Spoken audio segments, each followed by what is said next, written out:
പ്രിയമുള്ളവരെ, ഇന്നലെയോ മിനിയാന്നോ കൃത്യമായിട്ട് അറിയില്ല, ഈ സെമിനാറിന്റെ ഭാഗമായി നടന്ന ഒരു സെഷനിൽ സംസാരിക്കുമ്പോൾ മലയാളത്തിലെ മുന്തിയ കഥാകൃത്തായ ടി പത്മനാഭൻ കുമാരനാശാൻ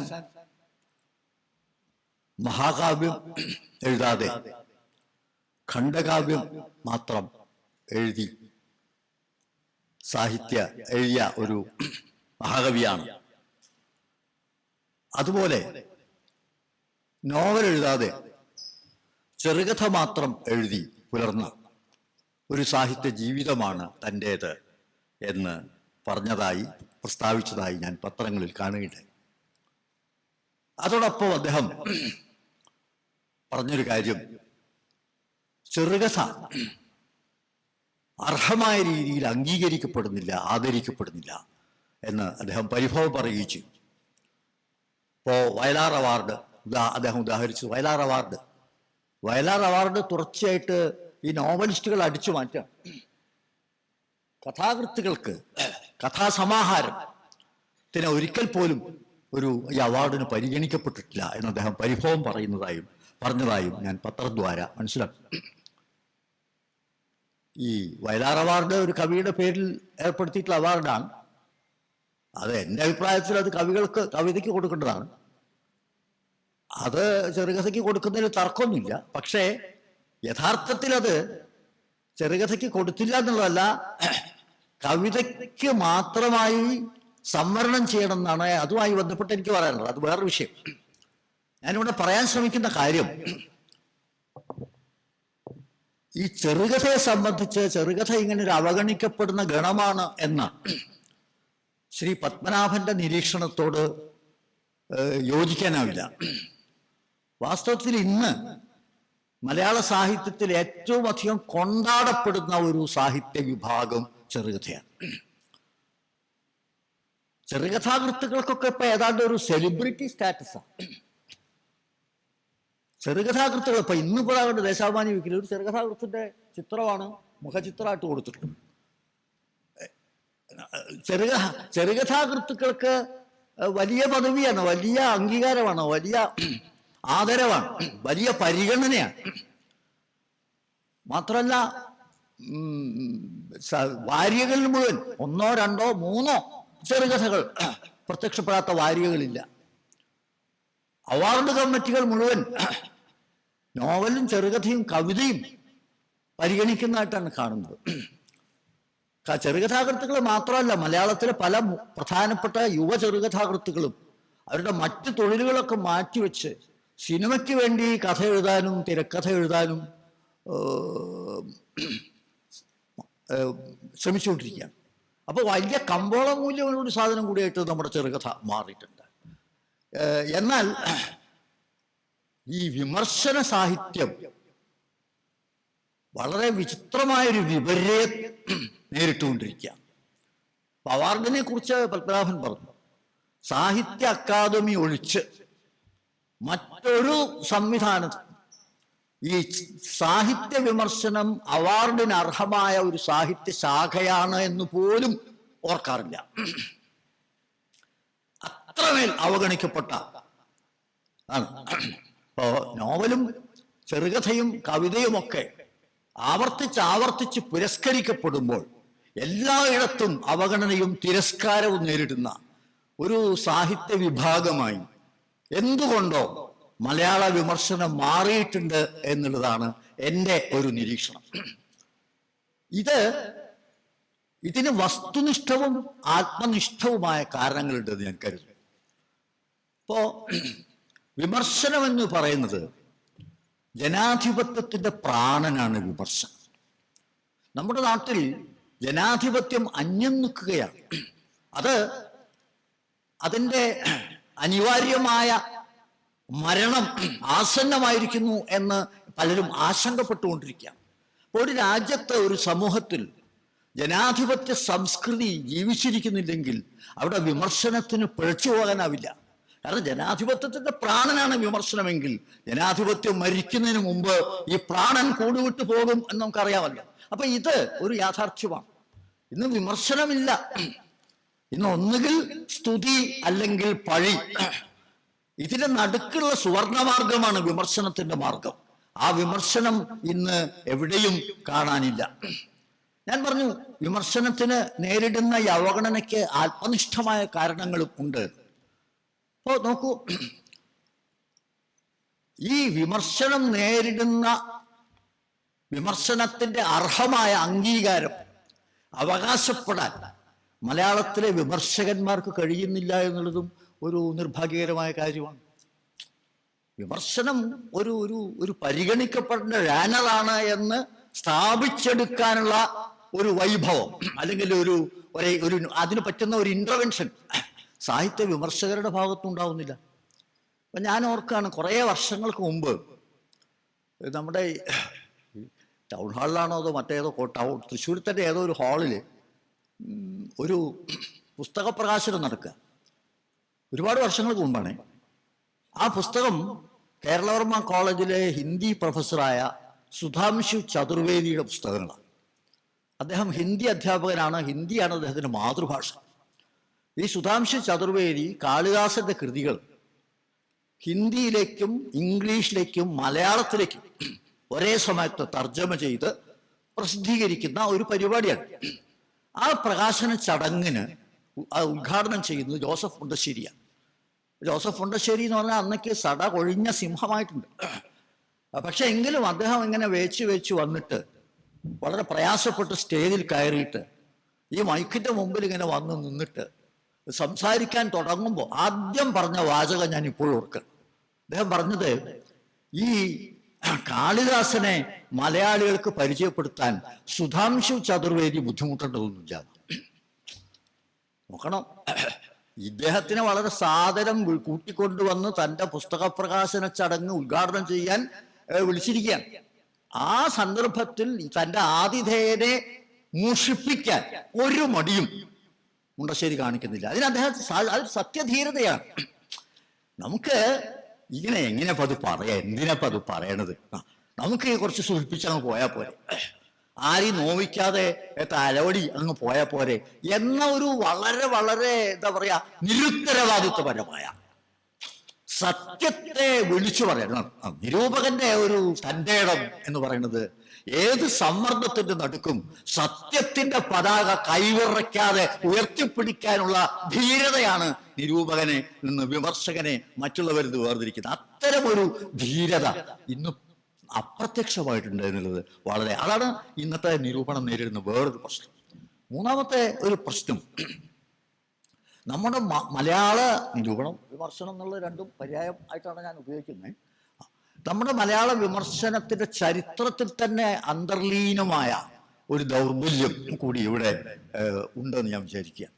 അത് മറ്റൊന്നുമല്ല, നമ്മുടെ വിമർശകന്മാർ, എനിക്ക് തോന്നുന്നു ഒരു കേസരി ബാലകൃഷ്ണ പിള്ളയോ ഒരു EMS നമ്പൂതിരിപ്പാടോ, EMSനെ സാഹിത്യ വിമർശകനായിട്ട് പലരും കാണുന്നുണ്ടാവില്ല, പക്ഷെ അദ്ദേഹം സാഹിത്യ വിമർശനം കൂടിയായിരുന്നു.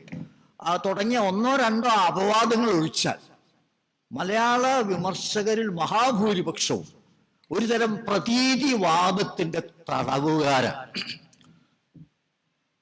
ഇവര് എഴുത്തിനെ കുറിച്ച് പറയുമ്പോൾ പലപ്പോഴും എഴുത്തുകാരനോടുള്ള പ്രീതിയുടെയും അപ്രീതിയുടെയും അടിസ്ഥാനത്തിലാണ് എഴുത്തിനോടുള്ള ഇവരുടെ പ്രതീതി വരുന്നത്.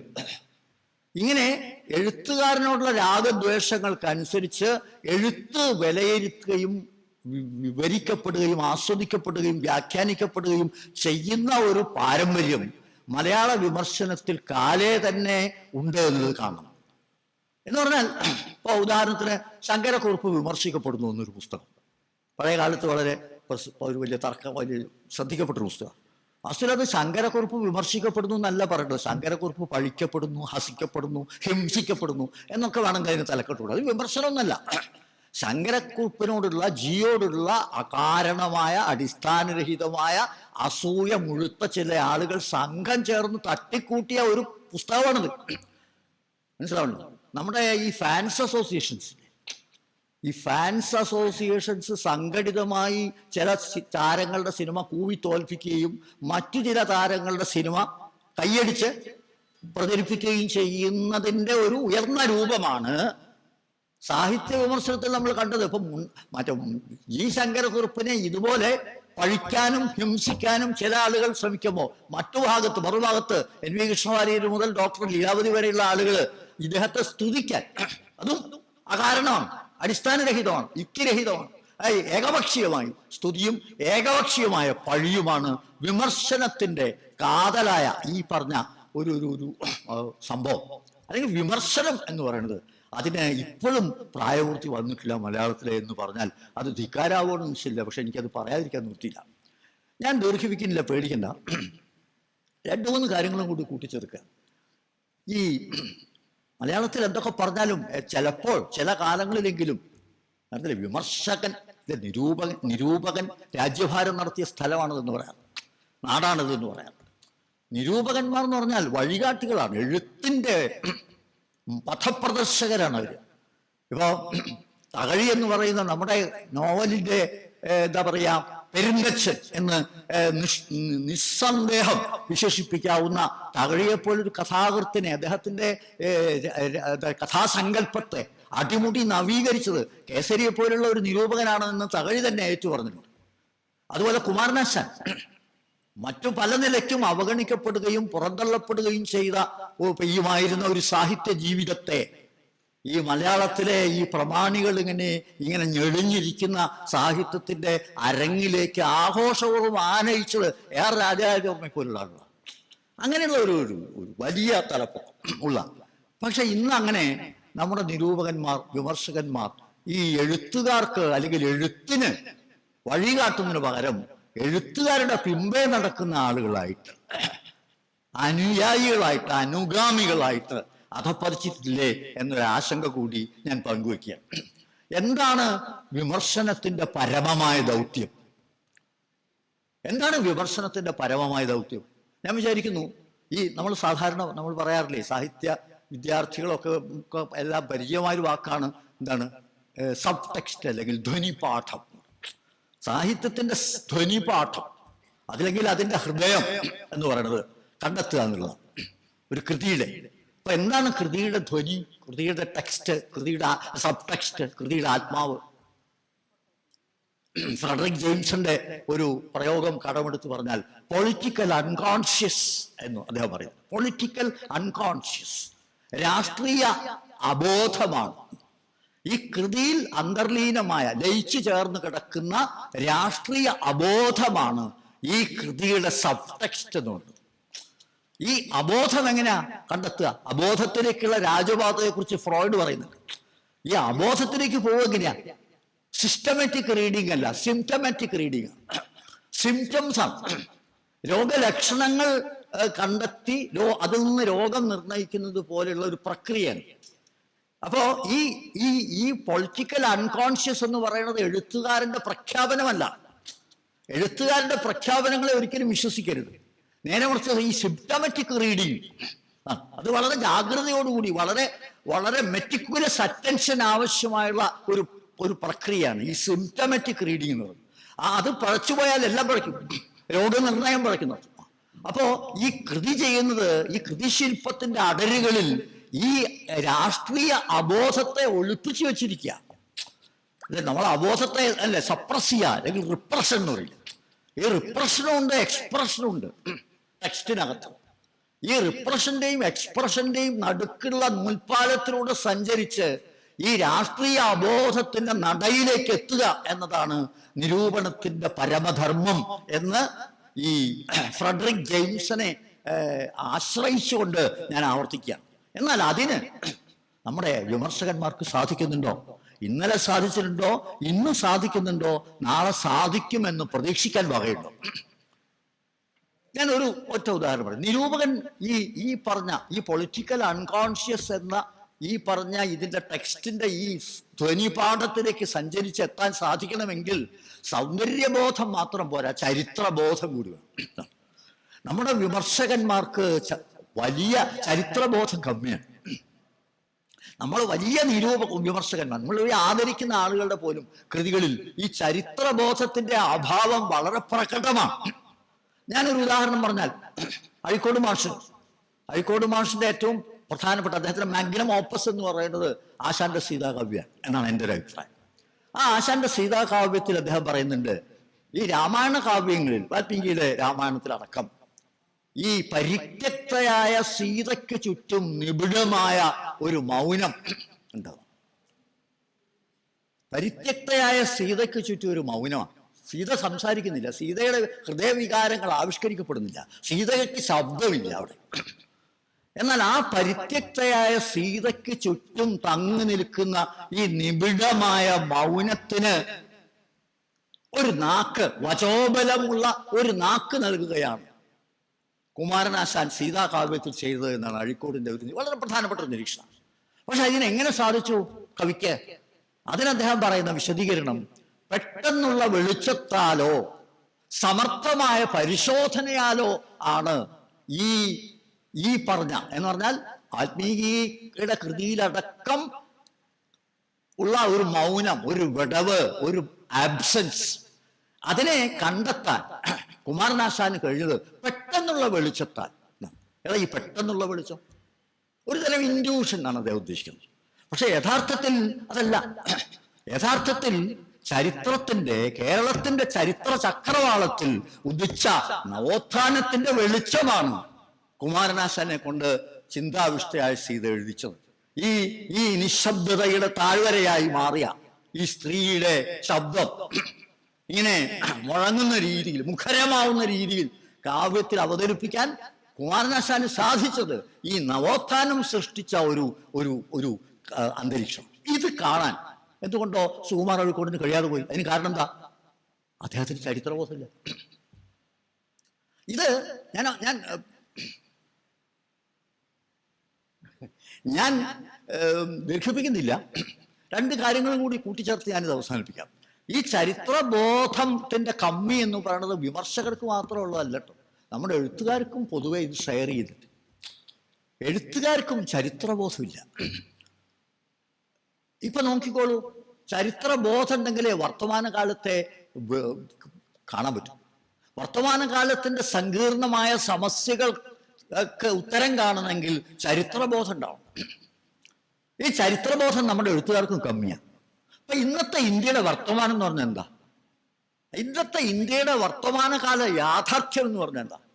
അപ്പൊ ഇന്നലെ ഹിന്ദു പത്രത്തിൽ എഡിറ്റ് പേജിൽ ഒരു ലേഖനം ഞാൻ വായിച്ചു. ആ ലേഖനത്തിൽ ഞാനൊരു വിശദാംശങ്ങൾ പറയാം. ആ ലേഖനത്തിൽ പറയുന്ന ഒരാശയം, നേരത്തെ അറിയാവുന്ന ഒരു ആശയം തന്നെയാണത്. അദ്ദേഹം പറയുന്നത്, ഇന്ത്യയിൽ സാമ്പത്തിക വളർച്ച, ഗ്രോത്ത് ഉണ്ട്. പക്ഷെ ഗ്രോത്ത് ഉണ്ടെങ്കിൽ സ്വാഭാവികമായും പ്രതീക്ഷിക്കുക അസമത്വം കുറഞ്ഞു വരുന്നതാണ്. പക്ഷെ സംഭവിക്കുന്ന എന്താണ്? ഗ്രോത്ത് ഒരു ഭാഗത്തുണ്ടാവുകയും സാമ്പത്തിക വളർച്ച ഒരു ഭാഗത്തുണ്ടാവുകയും മറുഭാഗത്ത് അസമത്വം പെരുകുകയും ചെയ്യും. മനസ്സിലായോ?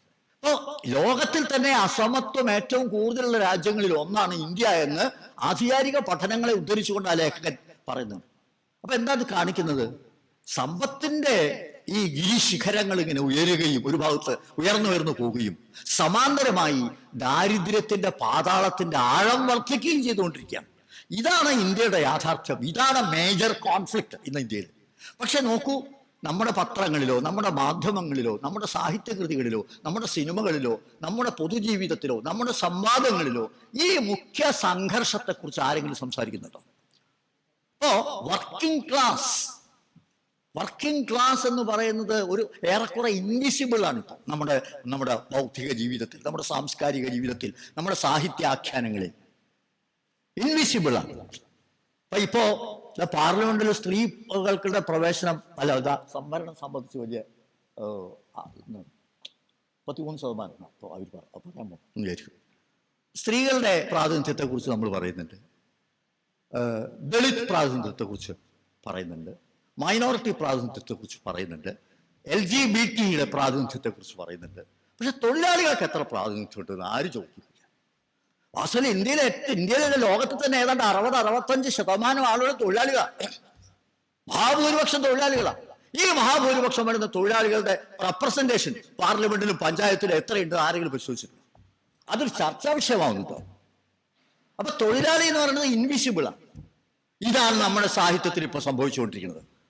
ഇത് രണ്ടിടങ്ങളിൽ എഴുതിയ തോട്ടിയുടെ മകൻ എഴുതിയ, ഓടയിൽ നിന്ന് എഴുതിയ ഒരു ഭാഷയാണ് മലയാള ഭാഷ. പക്ഷെ ഇന്നത്തെ സാഹിത്യത്തിൽ, ഇന്നത്തെ കഥകളിൽ പേർത്തും പർത്തും പ്രകീർത്തിക്കപ്പെടുന്ന ഈ നോവലുകളിൽ എവിടെയെങ്കിലും നിങ്ങൾ ഇത് വിസിബിൾ ആവുന്നു. ഈ ഒരു മേജർ കോൺഫ്ലിക്റ്റ്. ഞാൻ ഒരു ഉദാഹരണം പറയട്ടെ. ഇപ്പൊ ഇന്നത്തെ കേരളത്തിൽ ഏറ്റവും അധികം ചൂഷണം അനുഭവിക്കുന്ന ഒരു വിഭാഗമാണ് ഈ അൺഎയ്ഡഡ് സ്കൂളുകളിലും സെൽഫ് ഫിനാൻസിങ് കോളേജുകളിലും പഠിപ്പിക്കുന്ന 10,000-കണക്കിന് അഭ്യസ്ത വിദ്യരായ യുവാക്കൾ. കേരളം എന്ന് പറഞ്ഞാൽ വലിയ പ്രബുദ്ധമായ കേരളമാണെന്നൊക്കെ നമ്മൾ മേനി നടിക്കും. പക്ഷെ ഈ പ്രബുദ്ധ കേരളത്തിൽ കൊടിയ ചൂഷണം നടക്കുക. അതിന് ചൂഷണം എന്നൊന്നും പറഞ്ഞാൽ പോരാ, ചവിട്ടി അരയ്ക്കുകയാണ്. നമ്മുടെ ഏറ്റവും ക്രീമായിട്ടുള്ള, കേരളത്തിലെ ഏറ്റവും ക്രീമായിട്ടുള്ള യുവത്വം ഈ കൊള്ളലാഭക്കാരായ വിദ്യാഭ്യാസ കച്ചവടക്കാർ അവരെ ചോര കുടിച്ചുകൊണ്ടിരിക്കുക. ഏതെങ്കിലും ഒരു കഥയിലോ കവിതയിലോ നോവലിലോ ഇതൊരു പ്രമേയമായിട്ട് വരുന്നുണ്ടോ? പണ്ട് എയ്ഡഡ് സ്കൂളിലെ അധ്യാപകരുടെ കഥ കാരൂര് ചെറുകാടൊക്കെ എഴുതിയിട്ടുണ്ട്. എയ്ഡഡ് സ്കൂൾ അധ്യാപകരുടെ ഈ ദുരിതത്തെക്കുറിച്ച്, ആ ദുരിത ചരിതമായ അധ്യാപകർ പോരാളികളായി മാറുന്നതിനെ കുറിച്ചൊക്കെയുള്ള ഇതിഹാസ സമാനമായ ആഖ്യാനങ്ങൾ മലയാളത്തിൽ ഉണ്ടായിട്ടുണ്ട്. പക്ഷെ നമ്മുടെ കൺമുന്നിൽ വെച്ച് ഇങ്ങനെ നിത്യ നരകത്തിലേക്ക് ചവിട്ടി താഴ്ത്തപ്പെടുന്ന നമ്മുടെ ഏറ്റവും ക്രീമായിട്ടുള്ള ഈ യുവാക്കളുടെ പ്രമേയം എന്തുകൊണ്ടാണ് നമ്മുടെ സാഹിത്യത്തിൽ വരാത്തത്? അതാണ് ഞാൻ പറഞ്ഞത്, ഇൻവിസിബിൾ ആവുക. ഇതാണ് ഐഡിയോളജി എന്ന് പറയുന്നത്. അധികാരത്തിന്റെ ആഖ്യാനങ്ങളാണ്, ഐഡിയോളജിയാണ് ഇത് മറച്ചു പിടിക്കുന്നത്. ഇപ്പൊ നോക്കൂ, ഇന്ത്യയിൽ ഏറ്റവും പ്രധാനപ്പെട്ട വൈരുദ്ധ്യം എന്താണെന്നപ്പോ പറയുന്നത്? ഹിന്ദു മുസ്ലിമും തമ്മിലുള്ള വൈരുദ്ധ്യം. അതൊരു വ്യാജ വൈരുദ്ധ്യമാണ്, വ്യാജ നറേറ്റീവാണ്, ഒരു കപടാഖ്യാനമാണ്. റിയൽ ആയിട്ടുള്ള വൈരുദ്ധ്യത്തെ തമസ്കരിക്കാനും മറച്ചു പിടിക്കാനും വേണ്ടിയിട്ടുള്ള സമർത്ഥമായ അധികാരത്തിന്റെ ഒരു ആഖ്യാനമാണത്. നോക്കൂ, അയോധ്യയിലേക്ക് ഇവിടുന്ന് എഴുത്തുകാരും പോയിട്ടില്ല എന്നുള്ളത് തീർച്ചയായും നമുക്ക് അഭിമാനിക്കാം. പക്ഷേ അയോധ്യയിലേക്ക് പോയിട്ടില്ല, ശരീരം കൊണ്ട് പോയിട്ടില്ലെങ്കിലും അവരുടെ മനസ്സിൽ ചിലരുടെയെങ്കിലും മനസ്സ് അയോധ്യയിലേക്ക് സഞ്ചരിച്ചിട്ടുണ്ടോ എന്ന് സംശയിക്കത്തക്ക രീതിയിലുള്ള സാഹിത്യ രചനകളാണ് ഇപ്പോൾ പ്രത്യക്ഷപ്പെട്ടുകൊണ്ടിരിക്കുന്നത്.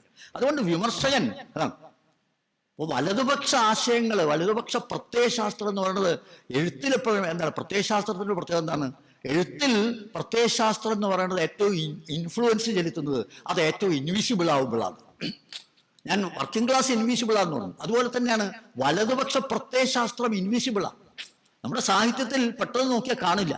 ഇടതുപക്ഷത്തിന്റെ പലപ്പോഴും വളരെ വാചാലമായി, വളരെ പ്രഖ്യാപനങ്ങളിലൂടെ പ്രത്യക്ഷപ്പെടാറുണ്ട്. പക്ഷേ ഈ വലതുപക്ഷത്തിന്റെ ആശയ ലോകം വളരെ ഇൻവിസിബിളായിട്ട്, വളരെ സൂക്ഷ്മ ശരീരിയായിട്ട് പുലരുകയാണ്. ഇത് കണ്ടെത്താൻ പറ്റണം, ഇത് തിരിച്ചറിയാൻ പറ്റണം, ഇതിനെ എക്സ്പോസ് ചെയ്യാൻ പറ്റണം. പിയറി മഷേറെ പറഞ്ഞ ഒരു സങ്കല്പമുണ്ട്, ഈ എഴുത്തും ജീവിതവും തമ്മിലുള്ള വ്യത്യാസം എന്താ? ജീവിതം എന്ന് പറയുന്നത് ഐഡിയോളജിക്ക് അകത്താണ്, എഴുത്ത് എന്ന് പറയുന്നത് ഐഡിയോളജിയിൽ നിന്ന് പുറത്തു കിടക്കാൻ ശ്രമിക്കുക. ഇത് എത്രത്തോളം സാധിച്ചു?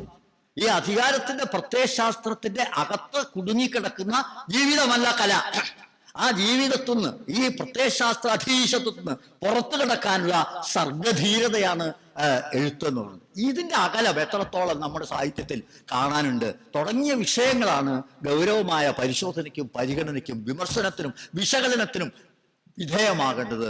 അതിന് സാധിക്കണമെങ്കിൽ വിമർശകന് ചരിത്രബോധം ഉണ്ടാവണം. എഴുത്തുകാരൻ ഇല്ലാത്ത ചരിത്രബോധം ഉണ്ടാക്കി കൊടുക്കാൻ വിമർശകന് സാധിക്കേണ്ടതുണ്ട്.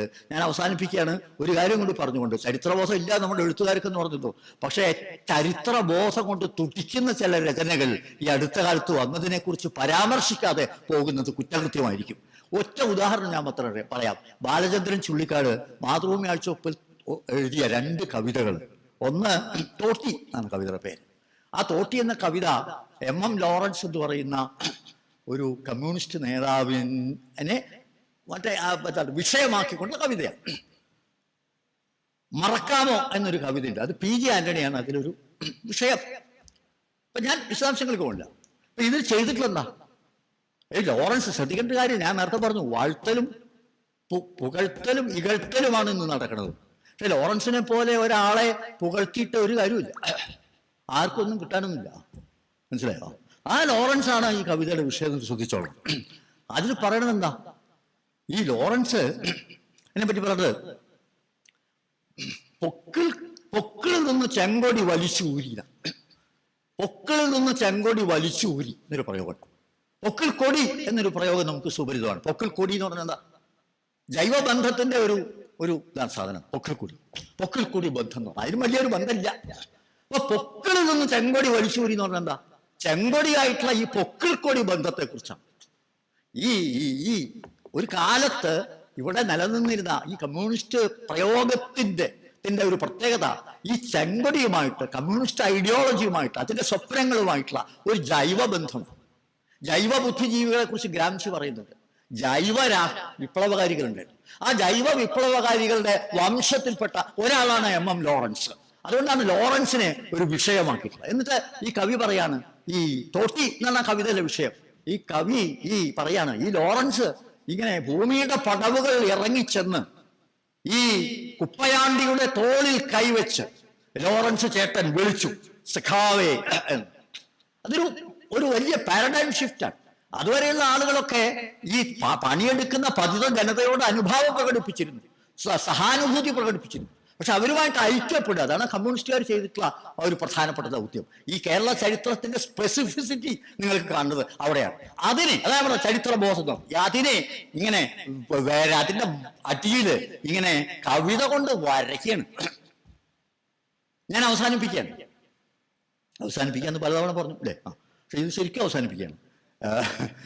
വള്ളത്തോൾ പണ്ട് പറഞ്ഞു കേട്ടിട്ടുണ്ട്, ഈ പട്ടിക്കാന്തൊടിയുടെ ഉടലും കുഞ്ചിക്കുറുപ്പിന്റെ തലയും കൂടി വെച്ചു കഴിഞ്ഞാൽ അതാണ് കഥകളിയുടെ പൂർണ്ണ ചന്ദ്രോദയം. അതിനും പോലെ ഒന്നും ഇല്ല. അതുപോലെ വൈലോപ്പിളിയും ചങ്ങമ്പുഴയും ഒന്നിച്ചു ചേർന്നാൽ അതാണ് മലയാള കവിതയുടെ ചക്രവാളം, ആത്യന്തിക ചക്രവാളം. ഈ ബാലചന്ദ്രന്റെ കവിത, ബാലചന്ദ്രൻ ചുള്ളിക്കാടിന്റെ കവിത, ആ ഒരു സാഫല്യം ആണ് നമുക്ക് അനുഭവപ്പെടുത്തുന്നത്. ഞാൻ അവസാനിപ്പിക്കുന്നു. മലയാള കവിത ബാലചന്ദ്രനോളം ഉയർന്ന് മാനം തൊട്ടിരിക്കുന്നു എന്ന് അഭിമാനത്തോടെ പറഞ്ഞുകൊണ്ട് ഇപ്പോൾ തന്നെ വൈകിപ്പോയ എൻ്റെ ഈ പ്രഭാഷണം അവസാനിപ്പിക്കുന്നു. നമസ്കാരം. അടുത്ത ഈ ചർച്ചയിൽ ഇടപെട്ട് സംസാരിക്കുന്നതിന് ഡോക്ടർ S. ശ്രീകുമാറിനെ ക്ഷണിക്കുന്നു.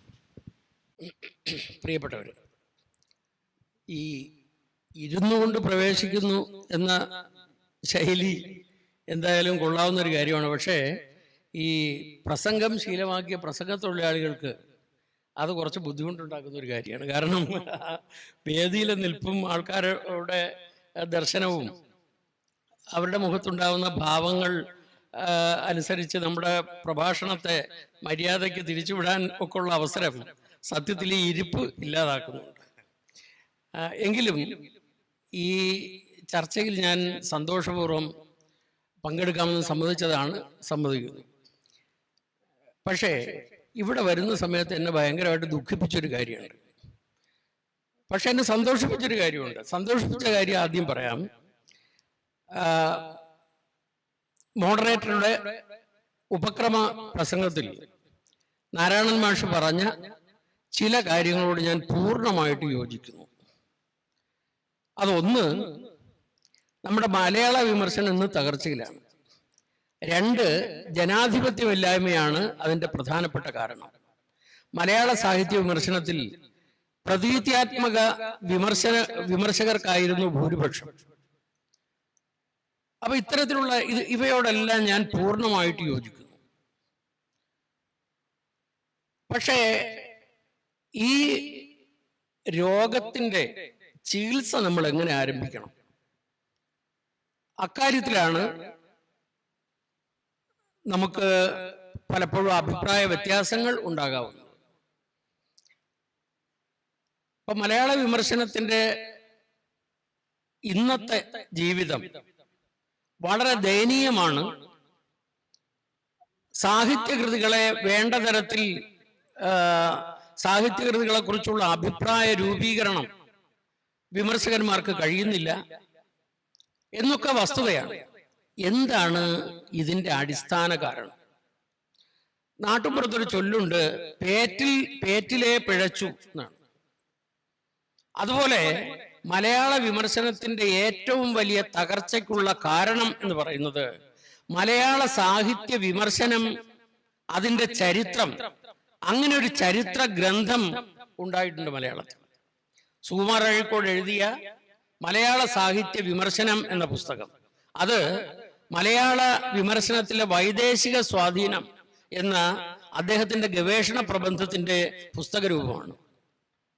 അപ്പൊ ഈ വിമർശന രചന നമ്മൾ പരിശോധിച്ചാൽ വീണ്ടും പേറ്റിലെ പിഴയ്ക്കുന്നു, മലയാള വിമർശനത്തിന്റെ പിതാവാര്, ഇങ്ങനെയുള്ളൊരു പ്രശ്നത്തിൽ തന്നെ അത് ആരംഭിക്കുന്നു. അദ്ദേഹം പറയുന്നത് മലയാള ഗദ്യത്തിന്റെ പിതാവ് കേരളവർമ്മ വലിയ കോയി തമ്പുരാനാണ്. മലയാളത്തിനെ സ്വാധീനിച്ചിട്ടുള്ള ഇംഗ്ലീഷ് സാഹിത്യ വിമർശനം, കാരണം അവരെല്ലാവരും ഏകശ്വാസത്തിൽ ഓരോ പ്രസ്ഥാനത്തിനെ കുറിച്ചും പറയുന്നത് മലയാളത്തിൽ ഈ പ്രസ്ഥാനം ഉണ്ടായത് ഇംഗ്ലീഷ് വിദ്യാഭ്യാസത്തിന് ശേഷം അഭ്യസ്ത വിദ്യരായിട്ടുള്ള മലയാളികൾ ഇംഗ്ലീഷിൽ കണ്ട പ്രസ്ഥാനങ്ങളെ മലയാളത്തിലേക്ക് കൊണ്ടുവരികയായിരുന്നു, അല്ലെങ്കിൽ പച്ചയ്ക്ക് പറഞ്ഞാൽ അനുകരിക്കുകയായിരുന്നു. അപ്പോൾ മലയാള വിമർശനത്തിന്റെ ചരിത്രകാരനും പറയുന്നത് തന്നെയാണ്. പാശ്ചാത്യ ദേശത്തുള്ള മലയാള വിമർശനം എന്ന സാഹിത്യ രൂപത്തെ മലയാളത്തിലേക്ക് കൊണ്ടുവരികയായിരുന്നു ചെയ്തത്. അത് കേരളവർമ്മ വലിയ കോയി തമ്പുരാനാണ് കൊണ്ടുവന്നത്. ഏതുപോലെ ഇംഗ്ലീഷിൽ ഡ്രൈഡൻ മലയാള ഇംഗ്ലീഷ് സാഹിത്യ വിമർശനത്തെ ആദ്യമായിട്ട് ഉദ്ഘാടനം ചെയ്തതുപോലെ, പിന്നീട് അദ്ദേഹം ഒന്നുകൂടി പറയുന്നു, ഇംഗ്ലീഷ് ഗദ്യത്തിന്റെ പിതാവായിട്ട് അറിയുന്നതും ജോൺ ഡ്രൈഡനെയാണ്. അപ്പോൾ വിമർശനത്തിന്റെ പിതാവും ജോൺ ഡ്രൈഡനാണ്.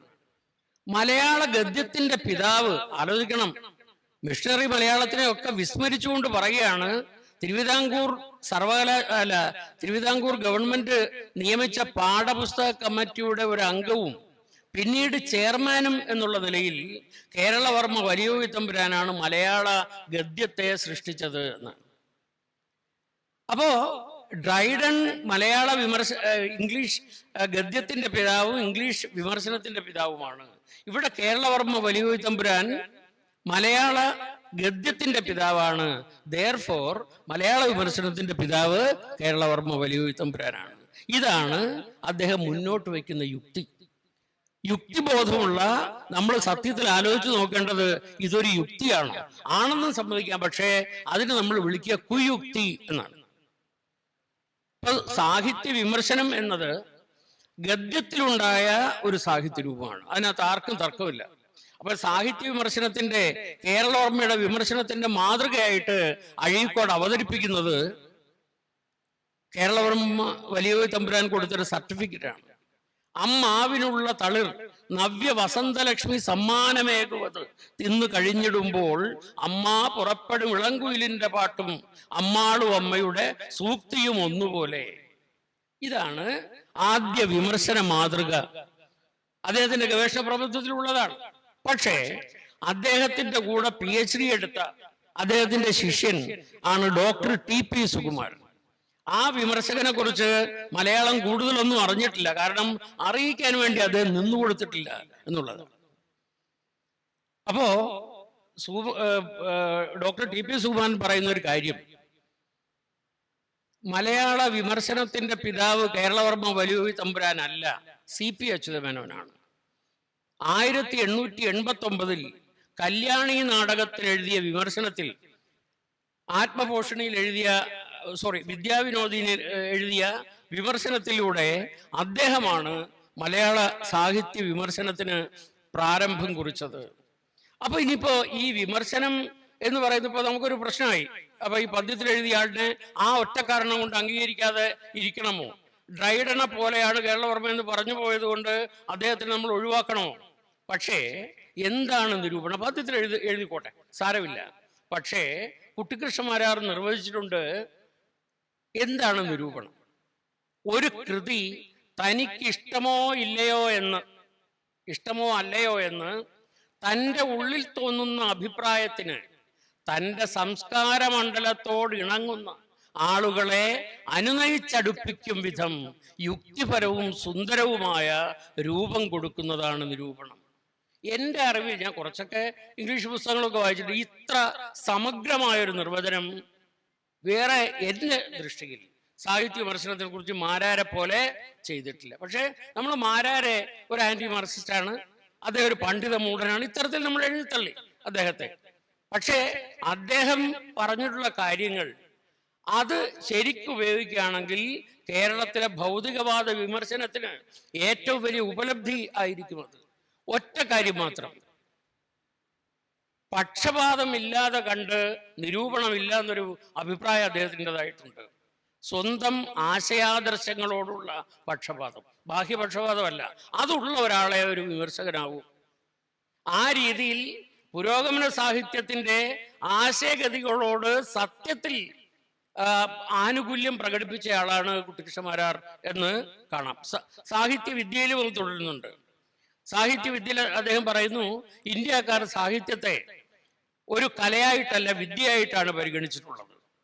ശരി, ഈ വിദ്യ സനാതനധർമ്മത്തെ നിലനിർത്താനാണ് എന്ന് മാരാർ വാദിച്ചുവെങ്കിലും ഉള്ളവനും ഇല്ലാത്തവനും തമ്മിലുള്ള അന്തരം ഇല്ലാതാക്കാൻ വേണ്ടി പ്രവർത്തിക്കുന്ന പുരോഗമന സാഹിത്യത്തിന്റെ പ്രവർത്തനത്തെ കൂടി ഉൾക്കൊള്ളുന്നതാണത്.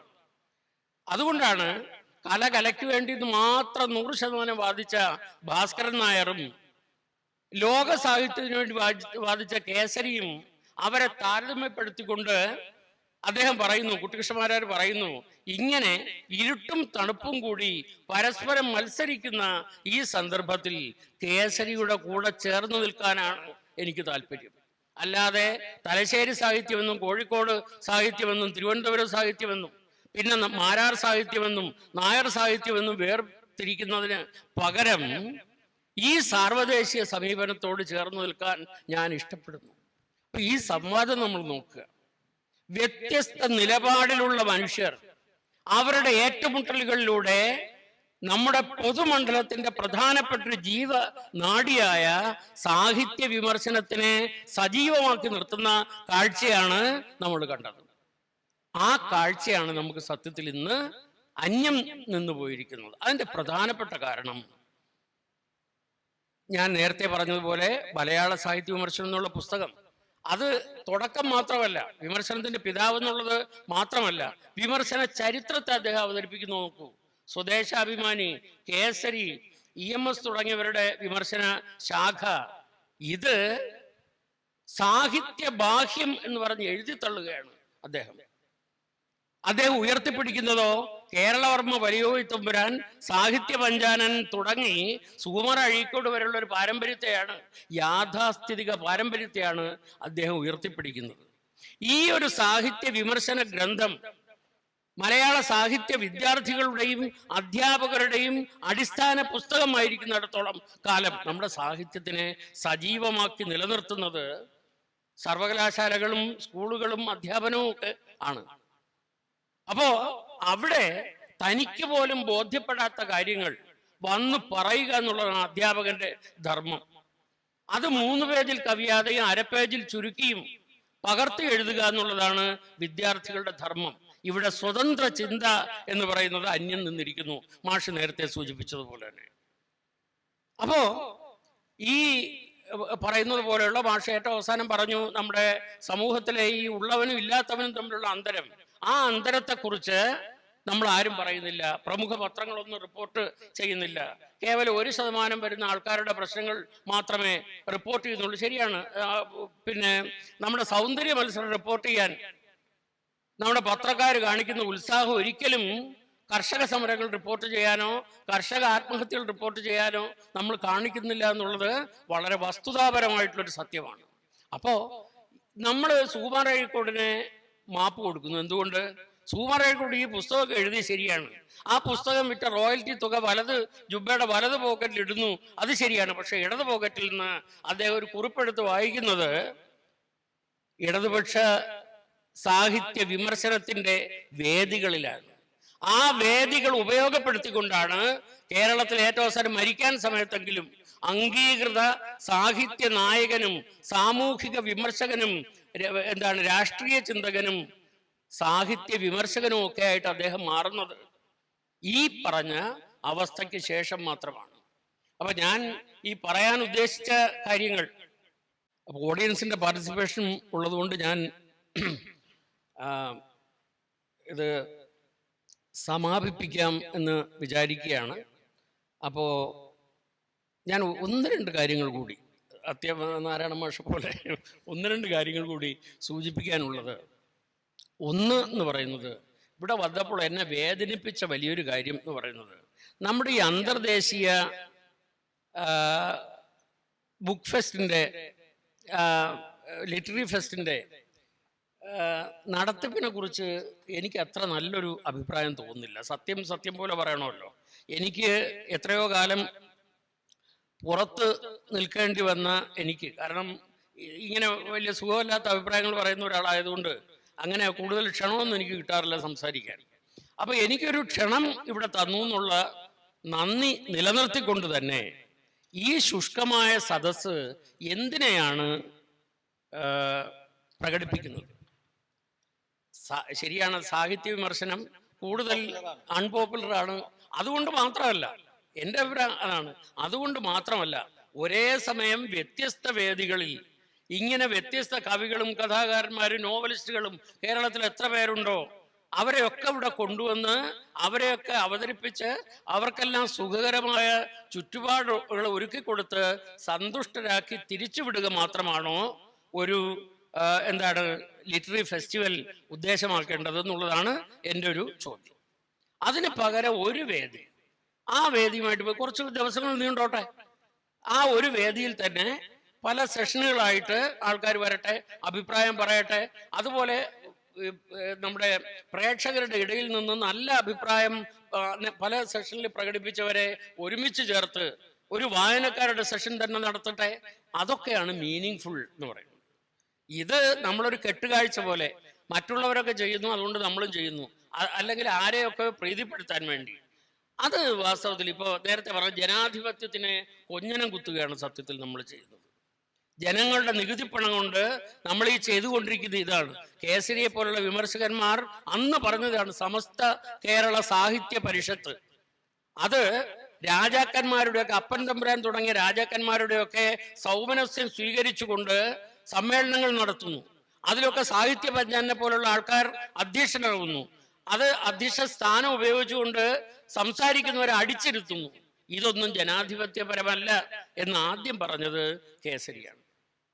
അപ്പോൾ ആ ദീപ്തമായ ഓർമ്മയുടെ മുമ്പിൽ, അദ്ദേഹത്തിൻ്റെ നല്ല പിന്തുടർച്ചക്കാരനായ ഡോക്ടർ ടി.പി. സുകുമാരൻ്റെയും ഓർമ്മയ്ക്ക് മുമ്പിൽ നമിച്ചുകൊണ്ട് ഞാൻ എൻ്റെ വാക്കുകൾ അവസാനിപ്പിക്കുന്നു. ശ്രീകുമാർ, നന്ദി. അടുത്ത ഈ സെഷനിൽ നമുക്ക് രാഹുൽ രാധാകൃഷ്ണന് എന്താണ് പറയാനുള്ളതെന്ന് കേൾക്കാം. നമസ്കാരം. ഇപ്പം മലയാള നിരൂപണം ഇന്ന് എന്ന ഒരു ടോപ്പിക്കായിരുന്നു. അപ്പം നമ്മൾ മലയാള നിരൂപണം ഇന്ന് എന്ന് പറഞ്ഞു കഴിഞ്ഞാൽ സമകാലത്ത് മലയാള നിരൂപണം എന്താണ് ചെയ്യുന്നത്, അല്ലെങ്കിൽ മലയാള നിരൂപണത്തിൻ്റെ പ്രസക്തി എന്താണ് എന്നുള്ളൊരു വിഷയത്തിലേക്കാണ് നമ്മൾ കുറച്ചുകൂടി ഊന്നേണ്ടതെന്നാണ് എനിക്ക് തോന്നുന്നത്. ഇപ്പം നേരത്തെ സംസാരിച്ച നാരായണ മാഷും ശ്രീകുമാർ സാറും പറഞ്ഞതുപോലെ അവർ ചരിത്രവും രാഷ്ട്രീയവും സംസ്കാരവും എല്ലാം കൂട്ടിക്കലർത്തി നിരൂപണത്തിന്റെ നാൾവഴികളെ കൃത്യമായി അനുധാവനം ചെയ്യുകയും എന്തുകൊണ്ടാണ് നിരൂപണ സാഹിത്യത്തിന് എന്തൊക്കെ അപജയങ്ങളാണ് ഉണ്ടായതെന്നും എന്തുകൊണ്ടാണ് ഉണ്ടായതെന്നും ചരിത്രബോധത്തിന്റെ കുറവുകൾ ആണ് നിരൂപരെ നയിച്ചതെന്നുള്ള കുറെ കാര്യങ്ങൾ പറഞ്ഞു. അതൊക്കെ വളരെ പ്രസക്തമായിട്ട് തന്നെ അംഗീകരിച്ചുകൊണ്ട് തന്നെ ഇനി നമുക്ക് എന്ത് ചെയ്യാൻ പറ്റും, അല്ലെങ്കിൽ എന്താണ് ഇനിയുള്ള നിരൂപണത്തിന്റെ പ്രസക്തി, അല്ലെങ്കിൽ ഇപ്പം കഥകളെ കുറിച്ചിട്ട് ആണ് ആദ്യമായിട്ട് നാരായണ മാഷ് പറഞ്ഞത്. അപ്പൊ കഥകൾ നമുക്ക് കൃത്യമായി നോക്കുകയാണെങ്കിൽ അറിയാം, 2015 തൊട്ട് 2017-18 കാലഘട്ടം വരെ മലയാളത്തിൽ ഏറ്റവും നല്ല കഥകൾ ഉണ്ടാവുകയും ഒരുപാട് പുതിയ കഥാകൃത്തുക്കൾ വളരെ പ്രാധാന്യത്തോടുകൂടി തന്നെ കവർ സ്റ്റോറികളിൽ തന്നെ പല കഥാകൃത്തുക്കളുടെയും കഥകൾ, വളരെ പ്രശസ്തമായ പല കഥകളും വരികയും ചെയ്തു. എന്നാൽ പിന്നീട് അതിനുശേഷം കൃത്യമായി പരിശോധിക്കുകയാണെങ്കിൽ 2018-ന് ശേഷം 18-19 കാലത്തൊട്ടിട്ടുള്ള പിന്നീട് വന്ന പുതിയ കഥാകൃത്തുക്കൾ ഈ ഒരു ടെംപ്ലേറ്റ് അടിസ്ഥാനത്തിൽ ഈ പ്രശസ്തമായ പ്രസിദ്ധി കിട്ടിയ കഥകളുടെ അതേപോലെ തന്നെ അതേ ചേരുവകളോടുകൂടി തന്നെ നമ്മളൊരു സിനിമയുടെ തിരക്കഥ ഉണ്ടാക്കുന്നത് പോലെ തന്നെ അതേ ചേരുവകളോട് തന്നെ പുതിയ തരത്തിലുള്ള കഥകൾ അതേ പശ്ചാത്തലത്തിൽ അതേ ചേരുവകൾ കൂടി ചേർക്കുമ്പോഴാണ് മലയാള കഥ അവിടുന്ന് അതിന്റെ ഉദ്ദേശ ലക്ഷ്യങ്ങളിൽ നിന്ന് തെന്നി മാറിപ്പോയെന്നാണ് എനിക്ക് തോന്നുന്നത്.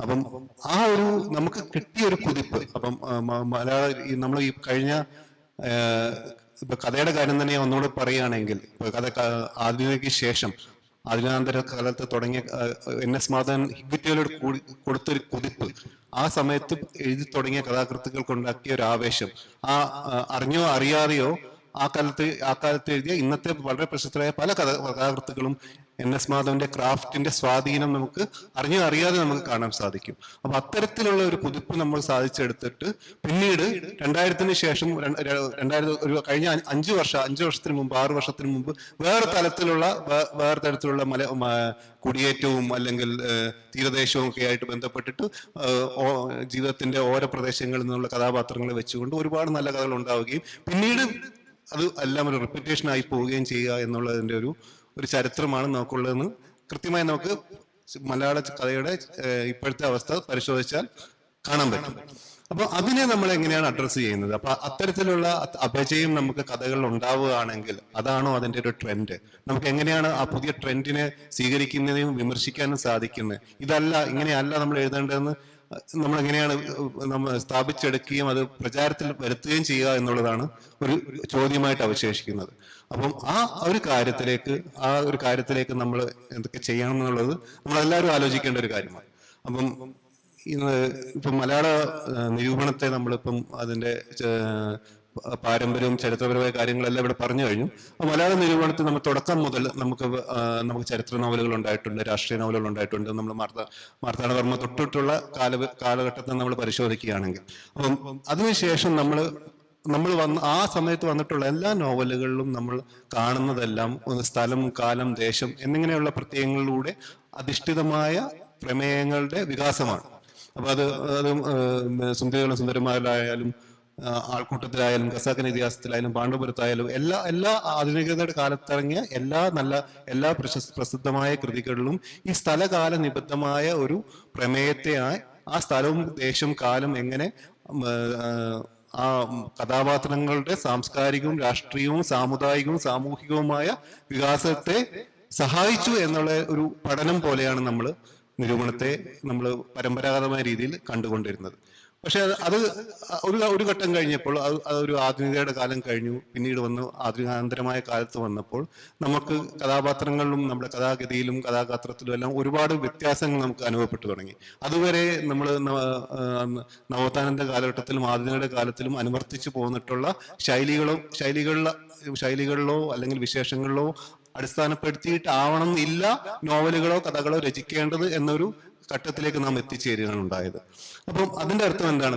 നമുക്കപ്പം നിയതമായ തലത്തിൽ നമുക്ക് ഇങ്ങനെയാണ് എഴുതേണ്ടത് അല്ലെങ്കിൽ ഇങ്ങനെ എഴുതാവൂ എന്നുള്ളൊരു രീതി നമ്മൾ തന്നെ അതിന് വിച്ഛേദം വരുത്തുകയും, അപ്പൊ സ്ഥലം കാലം എന്നുള്ള പ്രത്യയങ്ങൾക്ക് ഉപരിയായി ഇപ്പം ഞാനൊരു പെട്ടെന്നൊരു ഉദാഹരണമായിട്ട് ഇപ്പം നമ്മളെ ജീവിതം തന്നെ നമ്മൾ ജീവിക്കുന്ന ചുറ്റുപാടുകൾ തന്നെ അതിന്റെ ഡയമെൻഷൻസ് കൂടുകയാണ്. 2 ഡയമെൻഷൻസ് എന്നുള്ളത് 3 ഡയമെൻഷൻസ് ആയി. അതിൻ്റെ കൂടെ നമുക്കിപ്പോൾ 4ാമത് ഡയമെൻഷൻസും കൂടെ 4th ഡയമെൻഷനും കൂടെ വരികയാണ്. അങ്ങനെ N ഡയമെൻഷൻസിന് മുന്നോട്ട് പോയിക്കൊണ്ടിരിക്കുകയാണ്. അപ്പോൾ ഈ സ്ഥലം, കാലം, ദേശം എന്ന് പറയുന്ന പോലെ തന്നെ നമുക്കൊരു സമയത്തെ അടിസ്ഥാനപ്പെടുത്തി ഇപ്പൊ സമയം ഒരു പ്രധാനപ്പെട്ട ഒരു ഘടകമായിട്ട് ആ ഒരു പ്രമേയത്തിലേക്ക് വരികയാണ്. ഇപ്പം പെട്ടെന്നൊരു ഉദാഹരണം എനിക്ക് ഓർമ്മ വരുന്നത് ആനന്ദിന്റെ കാത്തിരിപ്പ് എന്ന കഥയാണ്. ആനന്ദിന്റെ കാത്തിരിപ്പ് എന്ന് പറഞ്ഞ കഥയിൽ സംഭവിക്കുന്നത് എന്താണെന്ന് വെച്ച് കഴിഞ്ഞാൽ 2 കഥാപാത്രങ്ങൾ 2 ടൈം സോണിൽ നിന്ന് സംസാരിക്കുമ്പോൾ ഉണ്ടാവുന്ന ഒരു ഫ്രിക്ഷൻ കാരണം ചുറ്റുപാടുകൾ ഉണ്ടാവുന്ന വ്യവഹാരങ്ങളാണ്. അത് രണ്ട് സമയങ്ങളാണ്. രണ്ട് കഥാപാത്രങ്ങളാണ്. ആ കഥ വായിച്ചിട്ടുണ്ടെങ്കിൽ ഞാൻ കഥയിലേക്ക് കൂടുതൽ പോകുന്നില്ല. കഥ വായിച്ചിട്ടുണ്ടെങ്കിൽ മനസ്സിലാവും. ഒരു ആഖ്യാതാവിന്റെ സുഹൃത്തിനെ കാണാൻ വേണ്ടി ട്രെയിനിൽ വരുന്ന സുഹൃത്തിനെ കാണാൻ വേണ്ടി റെയിൽവേ സ്റ്റേഷനിൽ എത്തുകയും ആ ട്രെയിൻ ഒരു അവിചാരിതമായി ഒരുപാട് നേരം വൈകുകയും ചെയ്യുകയാണ്. എന്നാൽ പെട്ടെന്നൊരു സമയത്ത് പൊടുന്നനെ അവിചാരിതമായ ട്രെയിൻ വന്ന് റെയിൽവേ സ്റ്റേഷനിൽ വന്ന് നിൽക്കുമ്പോൾ ആരും പ്രതീക്ഷിക്കാത്ത തലത്തിൽ, അവിടെ കാത്തിരിക്കുന്ന ജനങ്ങളൊന്നും പ്രതീക്ഷിക്കാത്ത തലത്തിൽ വളരെ ശക്തമായ വേഗത്തിൽ ആ ട്രെയിൻ അവിടെ വന്ന് നിൽക്കുമ്പോൾ അവിടെ ഉണ്ടാവുന്ന തീപ്പൊരിയും അവിടെ ഉണ്ടാവുന്ന കൺഫ്യൂഷൻസും അവിടെ ഉണ്ടാവുന്ന ഒരു കയോസും ഒരു കയോട്ടിക്കായുള്ള അന്തരീക്ഷവുമാണ് ആ കഥയിൽ പറയുന്നത്. അപ്പോൾ 2 കഥാപാത്രങ്ങളുടെ വർത്തമാനകാലങ്ങൾ തമ്മിൽ അന്തരപ്പെടുകയാണ് ചെയ്യുന്നത്. ഒരാൾ 7 മണിക്കൂറുകളോ അല്ലെങ്കിൽ അതിന് കൂടുതൽ നേരവും വൈകിയ ശേഷമേ ആ റെയിൽവേ സ്റ്റേഷനിൽ എത്തുകയുള്ളൂ എന്ന് പ്രതീക്ഷിച്ചുകൊണ്ടിരിക്കുന്ന മറ്റൊരാളുടെ അടുത്തേക്ക് വളരെ പെട്ടെന്ന് ഒരാൾ കടന്നു വരുമ്പോൾ ഉണ്ടാവുന്ന ഒരു വൈരുദ്ധ്യമാണ് ആ കഥയിൽ പറയുന്നത്. അപ്പൊ സമയം എന്ന് പറയുന്നത് നമ്മൾ ഒരു അത് ആനന്ദിന്റെ ആൾക്കൂട്ടത്തിൽ പറയുന്ന പോലെ വിക്ടോറിയ ടെർമിനസ് പോലത്തെ വളരെ തിരക്കേറിയ ഒരു റെയിൽവേ സ്റ്റേഷനാണ് അതിന്റെ പരിസരം. അപ്പം റെയിൽവേ സ്റ്റേഷനിൽ ഒരുപാട് ആളുകൾ കാത്തിരിക്കുകയാണ്. അപ്പൊ ഒരു കാത്തിരിപ്പ് നമുക്ക് എല്ലായിടത്തും കാണുന്ന പോലെ കാത്തിരിപ്പിന്റെ വേഗം നമുക്ക് കൂട്ടാൻ പറ്റാത്തത് ട്രെയിൻ വൈകുന്നതിന്റെ വേഗം ഇങ്ങനെ കൂടിക്കൊണ്ടിരിക്കുകയാണ്. ട്രെയിൻ 3 മണിക്കൂർ 4 മണിക്കൂർ 7 മണിക്കൂർ എന്ന് പറഞ്ഞ ട്രെയിൻ അതിന്റെ വേഗം കൂടുകയും എന്നാൽ കാത്തിരിപ്പ് മാത്രം അനിശ്ചിതമായിട്ട് നിശ്ചലാവസ്ഥയിൽ നിൽക്കുകയും ചെയ്യുന്ന ഒരു അന്തരീക്ഷത്തിലാണ് ആ കഥ പ്ലേസ് ചെയ്തിരിക്കുന്നത്. അപ്പൊ അത്തരത്തിലുള്ള കഥകൾ നമ്മൾ ഒരു പരമ്പരാഗത രീതിയിൽ നമുക്ക് ആദിമത്യാന്ത പൊരുത്തമുള്ള ഒരു കഥയായിട്ട് നമുക്ക് കാണാൻ പറ്റില്ല. അപ്പൊ നമുക്ക് അതിന് പലതരത്തിലുള്ള വേറെ തരത്തിലുള്ള ഇപ്പൊ സ്ഥലമോ കാലോ അല്ലാതെ സമയത്തെ കൂടി അടിസ്ഥാനമാക്കി, സമയം മാത്രമല്ല സമയം അവിടെ ഒരു കയോസ് ആണ് രൂപപ്പെടുന്നത്. അപ്പൊ ഒരു കയോട്ടിക്കായുള്ള അന്തരീക്ഷം രൂപപ്പെടുകയാണ്. അപ്പൊ നമ്മൾ അതിന് കയോസിനെ നമ്മൾ ഡിഫൈൻ ചെയ്യേണ്ടി വരും. നമ്മൾ ഒരു ഘട്ടം കൂടി കുറച്ചും കൂടി നീട്ടി വലിച്ച് പറയുകയാണെങ്കിൽ നമ്മൾ തെർമോഡൈനാമിക്സിന്റെ റൂൾസ് വരെ നമ്മളവിടെ ഉപയോഗിക്കേണ്ടി വരും. അപ്പൊ അത്തരത്തിലുള്ള രീതിയിലേക്ക്, അതായത് ഞാൻ പറഞ്ഞു വരുന്നത് മറ്റൊന്നുമല്ല, രാഷ്ട്രീയവും ചരിത്രവും സാമൂഹികവും ആയ കാര്യങ്ങൾ കൂടാതെ നമ്മൾ ഈ കഴിഞ്ഞ വർഷങ്ങളിലൂടെ വികസിച്ചു വന്ന സാങ്കേതികവും ശാസ്ത്രീയവുമായി സാമ്പത്തികവുമായ പല വശങ്ങളെ നമ്മളൊരു കൃതിയെ നമ്മൾ ഫോളോ ചെയ്യുമ്പോൾ, കൃതിയെ നമ്മൾ പരിശോധിക്കുമ്പോൾ നമ്മൾ ശ്രദ്ധിക്കേണ്ടതുണ്ടെന്ന് തോന്നുന്നു. അപ്പോൾ ആ കൃതിയുടെ എസൻസ് എന്ന് പറയുന്നത് ഇത്തരത്തിലുള്ള പല അവസ്ഥകളുടെയും കൂടെ ഒരു സമ്മായിരിക്കും. അതിന്റെ ഒരു സംക്ഷിപ്ത രൂപമോ അല്ലെങ്കിൽ അതിന്റെ ഒരു സമ്മറിയോ ആയിട്ട് നമുക്ക് അതിനെ കാണാൻ പറ്റും. ഇപ്പൊ നമ്മളിപ്പോ വളരെ പഴയൊരു കൃതി നമുക്ക് ഇന്ദുലേഖ ഇപ്പൊ വീണ്ടും നമ്മൾ വായിക്കുകയാണെങ്കിൽ അത് നമ്മൾ ഒരുപാട് വായിച്ചു കഴിഞ്ഞു.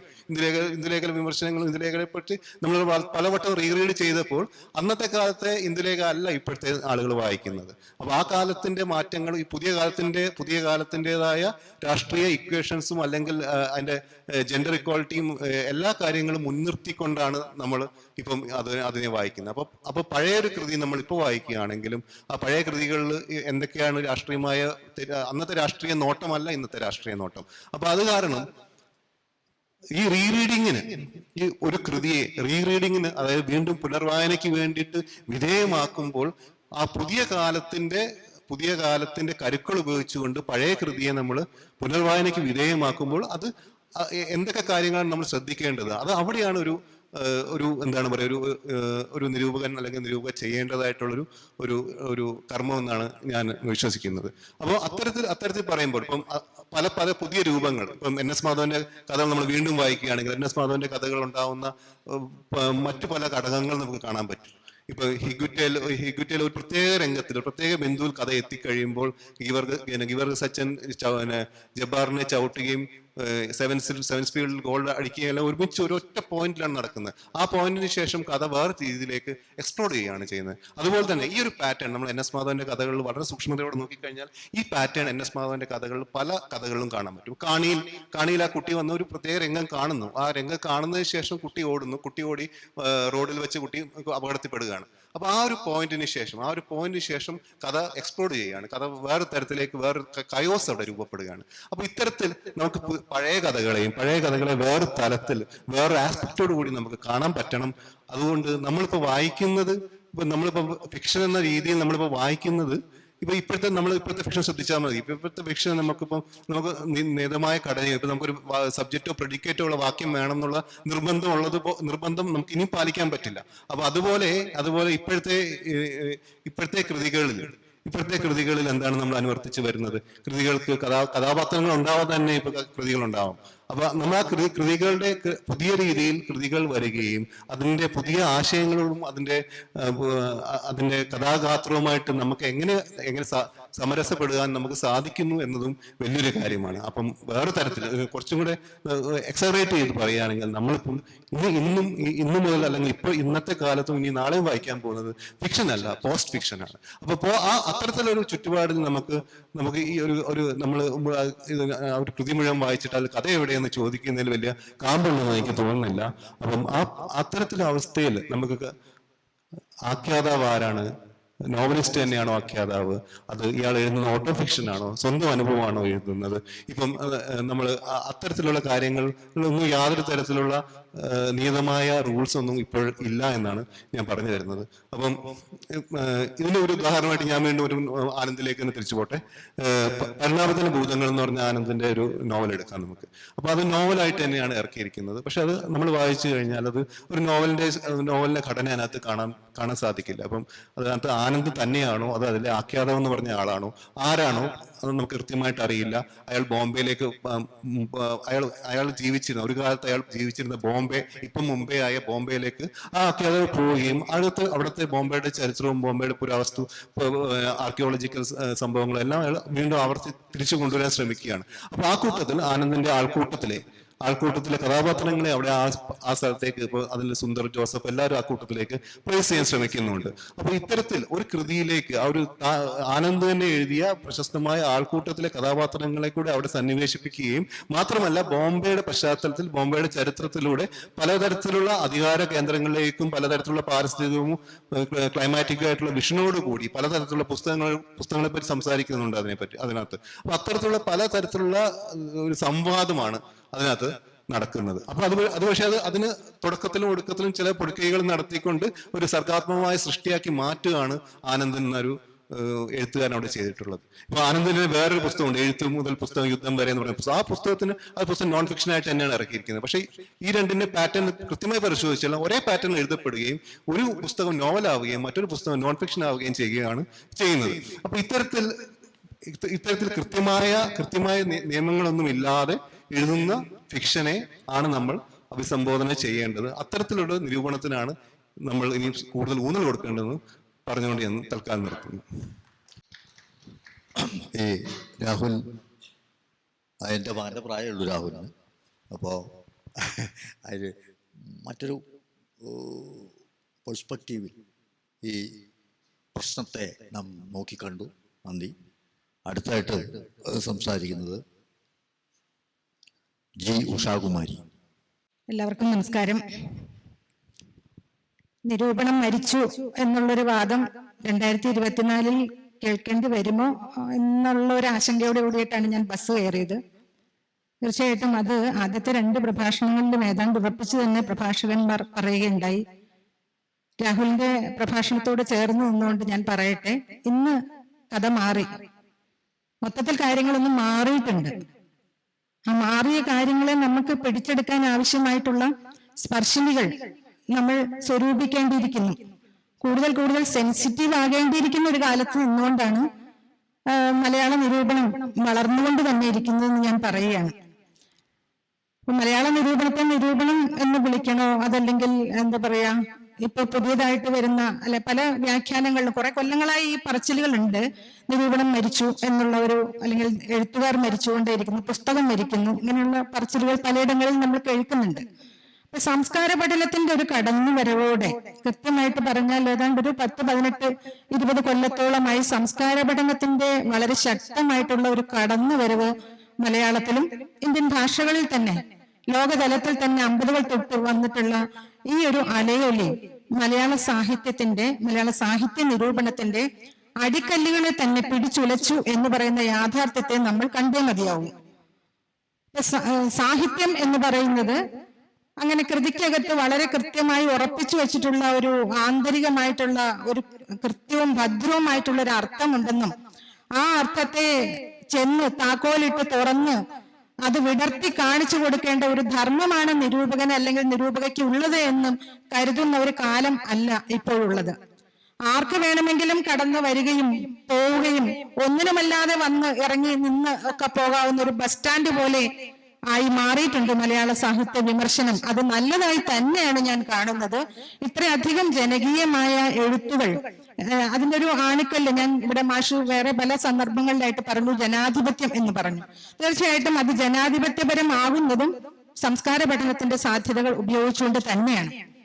ഒരു കാര്യത്തെ ഒരു രീതിയിൽ മാത്രമല്ല, പിൽക്കാലത്ത് ഇപ്പോ രാഹുൽ ഇവിടെ സംസാരിക്കുമ്പോ ഹിഗ്വിറ്റിയെ ആദ്യകാലത്ത് വായിച്ചത് MP അൻസാരി വായിച്ചൊരു വായനയല്ല രാഹുൽ വായിച്ചത്.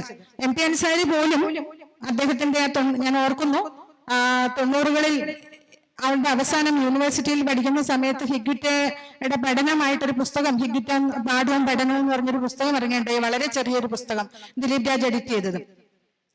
വലിയ കോലാഹലമായിരുന്നു. അന്ന് വളരെയധികം ചർച്ചകൾ നടന്നിരുന്നു അതിനെ പറ്റിയിട്ട്.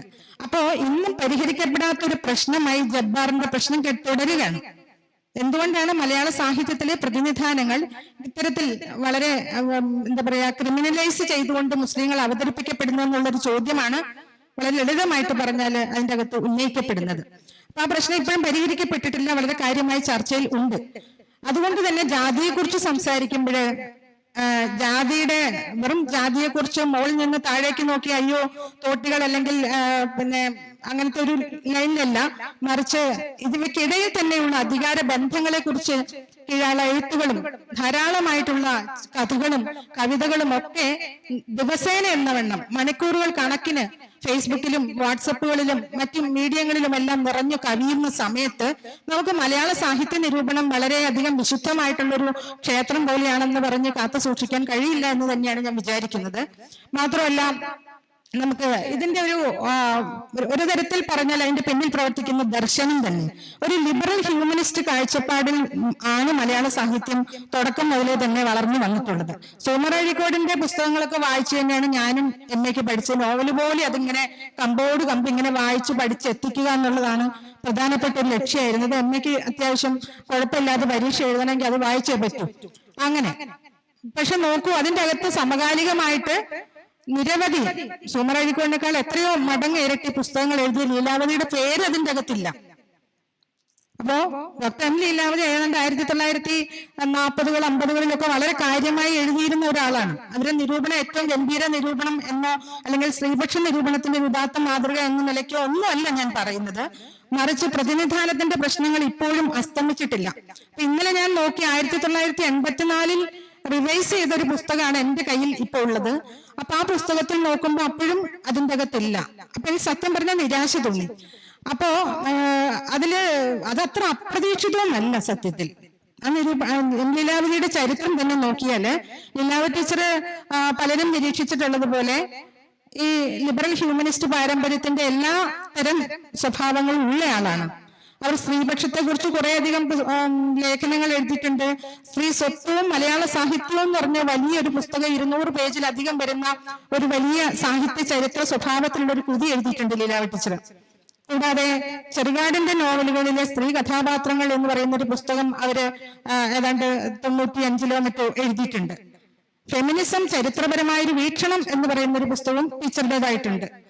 അല്ലാതെ നിരൂപണത്തിന്റെ ദിശാബോധം എന്ന് പറയുന്ന കൃതിയിൽ സവിശേഷമായി പാശ്ചാത്യ ഫെമിനിസ്റ്റ് സാഹിത്യ സിദ്ധാന്തങ്ങളെ ടീച്ചർ ഉപസംഹരിച്ച് ചുരുക്കി വിശദീകരിച്ചു ഒക്കെ പറയുന്നുണ്ട്. ലീലാവതി ടീച്ചറുടെ ഒരു നിരൂപണ ജീവിതത്തിന്റെ ഒരു പരിണാമം നമ്മൾ നോക്കിക്കഴിഞ്ഞാല് ആദ്യകാലത്ത് എന്റെ വ്യക്തിപരമായ ജീവിതത്തിൽ ലീലാവതി ടീച്ചർ 3 ഘട്ടങ്ങളിലായി നിൽക്കുന്നു. ഏതാണ്ട് 2010 ടീച്ചർ എഴുത്തിന് ലിംഗമില്ല എന്ന് പറഞ്ഞുകൊണ്ട് സമസ്ത കേരള സാഹിത്യ പരിഷത്തിലെ പെണ്ണെഴുത്ത് സാഹിത്യം എന്ന് പറയുന്ന സെമിനാർ ഉദ്ഘാടനം ചെയ്യുകയും ഉദ്ഘാടക പെട്ടെന്ന് തിരക്കുള്ളത് കൊണ്ട് അവർ പോവുകയും ചെയ്തു. ആ ഒരു സന്ദർഭം എന്നെ നടുക്കി കളഞ്ഞ ഒരു സന്ദർഭമാണ്. പിന്നെ അതിനുശേഷം ടീച്ചറുമായിട്ട് ആകാശവാണിക്ക് നടത്തിയിട്ടുള്ള ഒരു 3 മണിക്കൂർ ഇന്റർവ്യൂ ഉണ്ടായിരുന്നു. അതിനകത്ത് ഞാൻ പ്രധാനമായി ചോദിക്കാൻ വെച്ചിരുന്ന ഒരു ചോദ്യം, നിരൂപണം പുരുഷകലയാണ് എന്ന് KPFL പൗരുഷത്തിന്റെ കലാരൂപം എന്ന ലേഖനം ടീച്ചർ ശ്രദ്ധിച്ചിട്ടുണ്ടോ? ടീച്ചർ ആ സമയത്ത് KPFL എത്രയോ കുറഞ്ഞ അളവിൽ മാത്രമാണ് അദ്ദേഹത്തിന്റെ ലീലാവതി ടീച്ചറുമായി താരതമ്യം ചെയ്യുമ്പോൾ ഇത്രയധികം പുസ്തകങ്ങൾ എഴുതിയ ടീച്ചർ എന്തുകൊണ്ടാണ് ഈ ഒരു ലേഖനത്തോട് പ്രതികരിക്കാത്തത് എന്ന് ചോദിക്കുകയുണ്ടായി.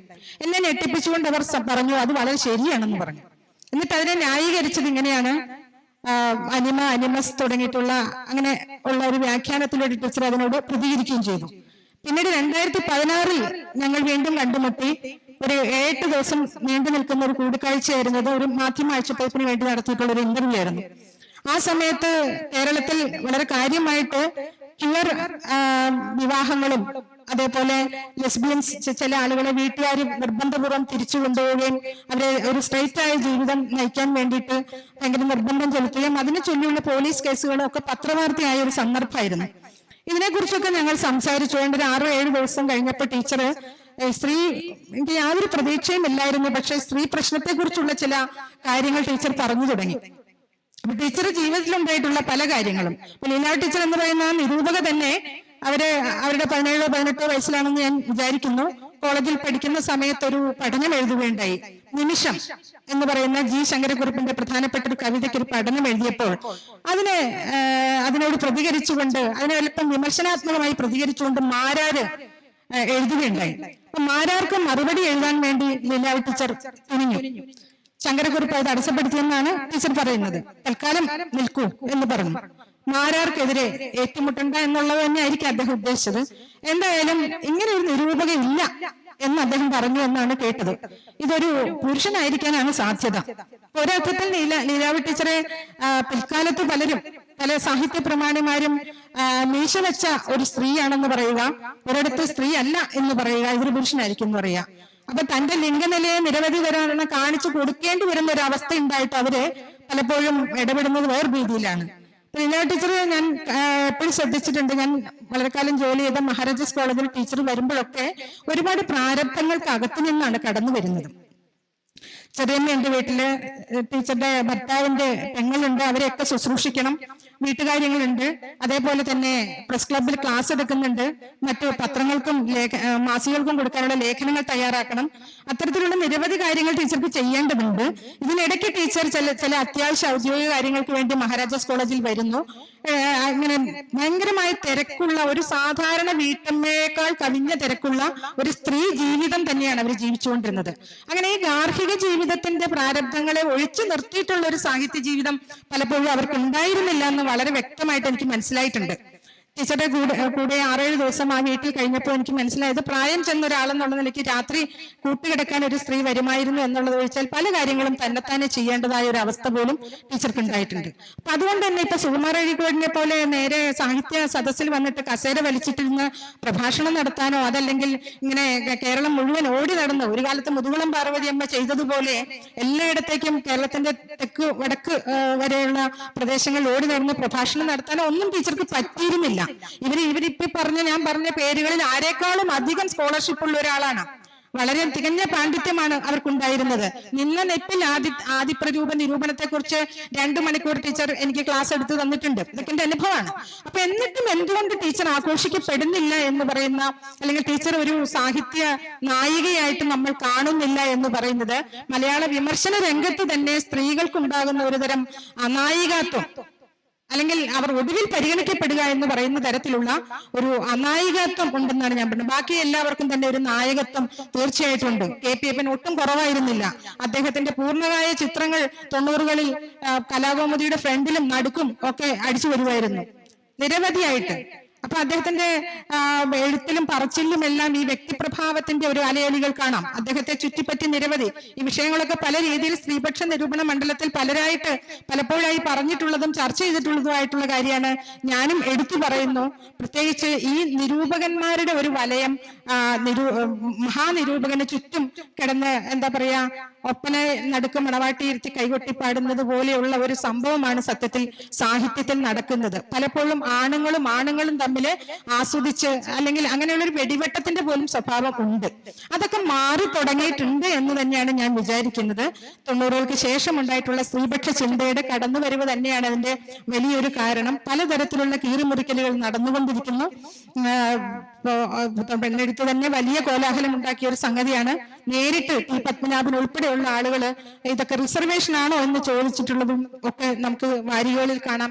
പിന്നീട് 80കൾ തൊട്ടേ ഈ സംസ്കാര പഠനത്തിന്റെ അലയൊലികൾ കാണുന്നുണ്ട്. പഴയ മാതൃഭൂമി ആഴ്ചപ്പതിപ്പ് പരിശോധിച്ചാൽ നമുക്ക് മനസ്സിലാവും. പ്രസന്നരാജൻ മാഷും മറ്റും ഇതിൽ ഇടപെട്ടുകൊണ്ട് എങ്ങനെയാണ് സാഹിത്യത്തിന്റെ പുതിയ ദിശ ഉണ്ടാകുമ്പോൾ നമ്മൾ എങ്ങനെ അതിനെ വരവേൽക്കണം എന്ന് സൂചന തരുന്ന മറ്റുള്ള ലേഖനങ്ങൾ എന്റെ കയ്യിലിരിപ്പുണ്ട്. അപ്പോ ഇങ്ങനെ സാഹിത്യ പഠനം അല്ലെങ്കിൽ സാഹിത്യ വിമർശനം എന്ന് പറയുന്നത് ഒരു അടഞ്ഞ മേഖലയായിട്ട് കരുതാതെ അതിനകത്തേക്ക് ദളിതരും സ്ത്രീകളും അതുപോലെ ക്യൂറുകളും ഒക്കെ ആയിട്ടുള്ള ആളുകൾ കയറി ഇറങ്ങി പോകുന്ന ഒരു ഇടമായിട്ട്, കള്ളനും കൊലപാതകയും ഒക്കെ ആയിട്ടുള്ളവരുടെ ജീവിതാനുഭവങ്ങൾക്കും കൂടി സാഹിത്യത്തിനും സാഹിത്യ വിമർശനത്തിനും ഉള്ള ഇടമായിട്ട് കാണുക എന്ന ഒരു സമ്പ്രദായം വരേണ്ടതുണ്ടെന്നാണ് ഞാൻ വിചാരിക്കുന്നത്.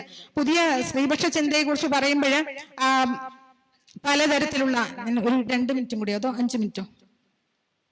ചുരുക്കം. അപ്പോ പുതിയ കാലത്തെ ഒരു പ്രതിസന്ധിയാണ്. ഒരു കൃത്യമായിട്ടുള്ള ഇപ്പൊ എഴുത്തുകാരി അല്ലെങ്കിൽ എഴുത്തുകാരൻ എന്ന് പറയുമ്പോൾ അതിന്റെ അകത്തൊരു സ്ത്രീയോ പുരുഷനുമാണ്. ഒരു ക്യൂർ ആയിട്ടുള്ള ഒരാൾ എഴുതിയ സാഹിത്യകൃതിയെ നമ്മൾ എന്ത് പേരിട്ട് വിളിക്കും? ഇപ്പൊ മലയാളത്തിൽ മഹാകവി എന്ന് പറയുന്ന ഒരു വിളിപ്പേര് തന്നെ ആണുങ്ങൾക്ക് മാത്രമുള്ളതാണ്. എത്രയോ മഹത്തായ കവിതകൾ എഴുതിയ ആളുകളെയാണ് നമ്മൾ മഹാകവി എന്ന് വിളിക്കുന്ന. മഹാകവി എഴുതണ്ടെന്നൊക്കെ പറഞ്ഞ് പഠിപ്പിക്കുമെങ്കിലും മഹാകവി എന്ന് വിളിക്കപ്പെടുന്നത് ആണുങ്ങളെ മാത്രമാണ്. മഹാകവി ബാലാമണിയമ്മ എന്നൊന്നും പറഞ്ഞ് നമ്മൾ കേട്ടിട്ടില്ല. അപ്പൊ അതുകൊണ്ട് തന്നെ ഇത്തരത്തിൽ ഇപ്പോ ട്രാൻസ്ജെൻഡർ ആയിട്ടുള്ള ഒരാള്, അതല്ലെങ്കിൽ ഒരു ആണും പെണ്ണും അതുപോലെ ഇന്റർസെക്സും ഒക്കെ ആയിട്ടുള്ള പലതരത്തിലുള്ള ലിംഗഭേദങ്ങൾക്കകത്ത് ഒരേ നിമിഷം ജീവിക്കുന്ന ഒരാളെ സംബന്ധിച്ച് അവരുടെ കർത്തൃത്വത്തെ നമ്മൾ എങ്ങനെ രൂപപ്പെടുത്തും?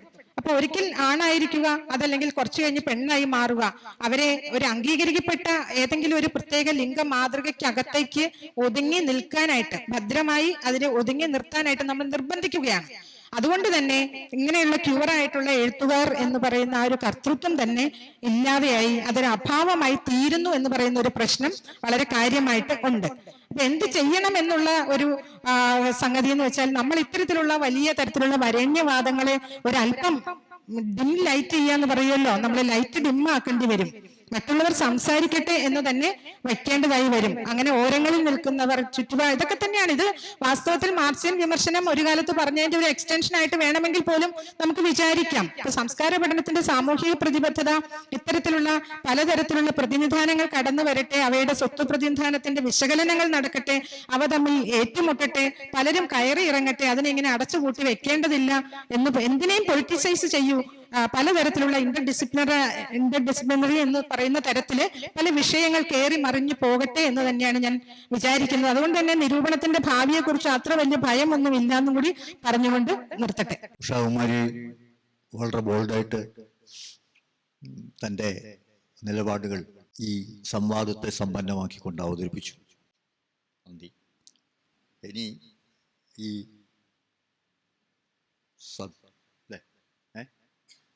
ആർക്കെങ്കിലും എന്തെങ്കിലും പ്രശ്നങ്ങൾ ഉന്നയിക്കാനുണ്ടെങ്കിൽ മൈക്ക് കൊടുക്കണം കേട്ടോ,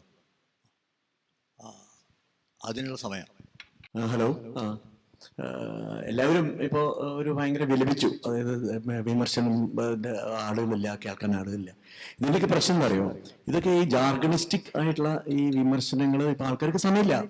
ആൾക്കാർക്ക് ഇത് ഗൂഗിൾ ന്യൂസിൽ കിട്ടും.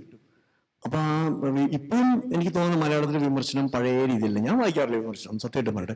പണ്ട് വായിച്ചിരുന്നു, പക്ഷെ ഇപ്പൊ എനിക്ക് ഭയങ്കര ബോറടി. അതായത് ഒറ്റ ലേഖനം തന്നെ കഴിഞ്ഞ ദിവസം മാതൃഭൂമി വെച്ചില്ല ആഴ്ചപ്പേപ്പിൽ 23 പേജാണ്. ആര് വായിക്കും? ആർക്കാണ് സമയം? പഴയുമ്പോ 60 വയസ്സ് കഴിഞ്ഞ് എനിക്ക് വരെ വായിക്കാൻ പറ്റില്ല.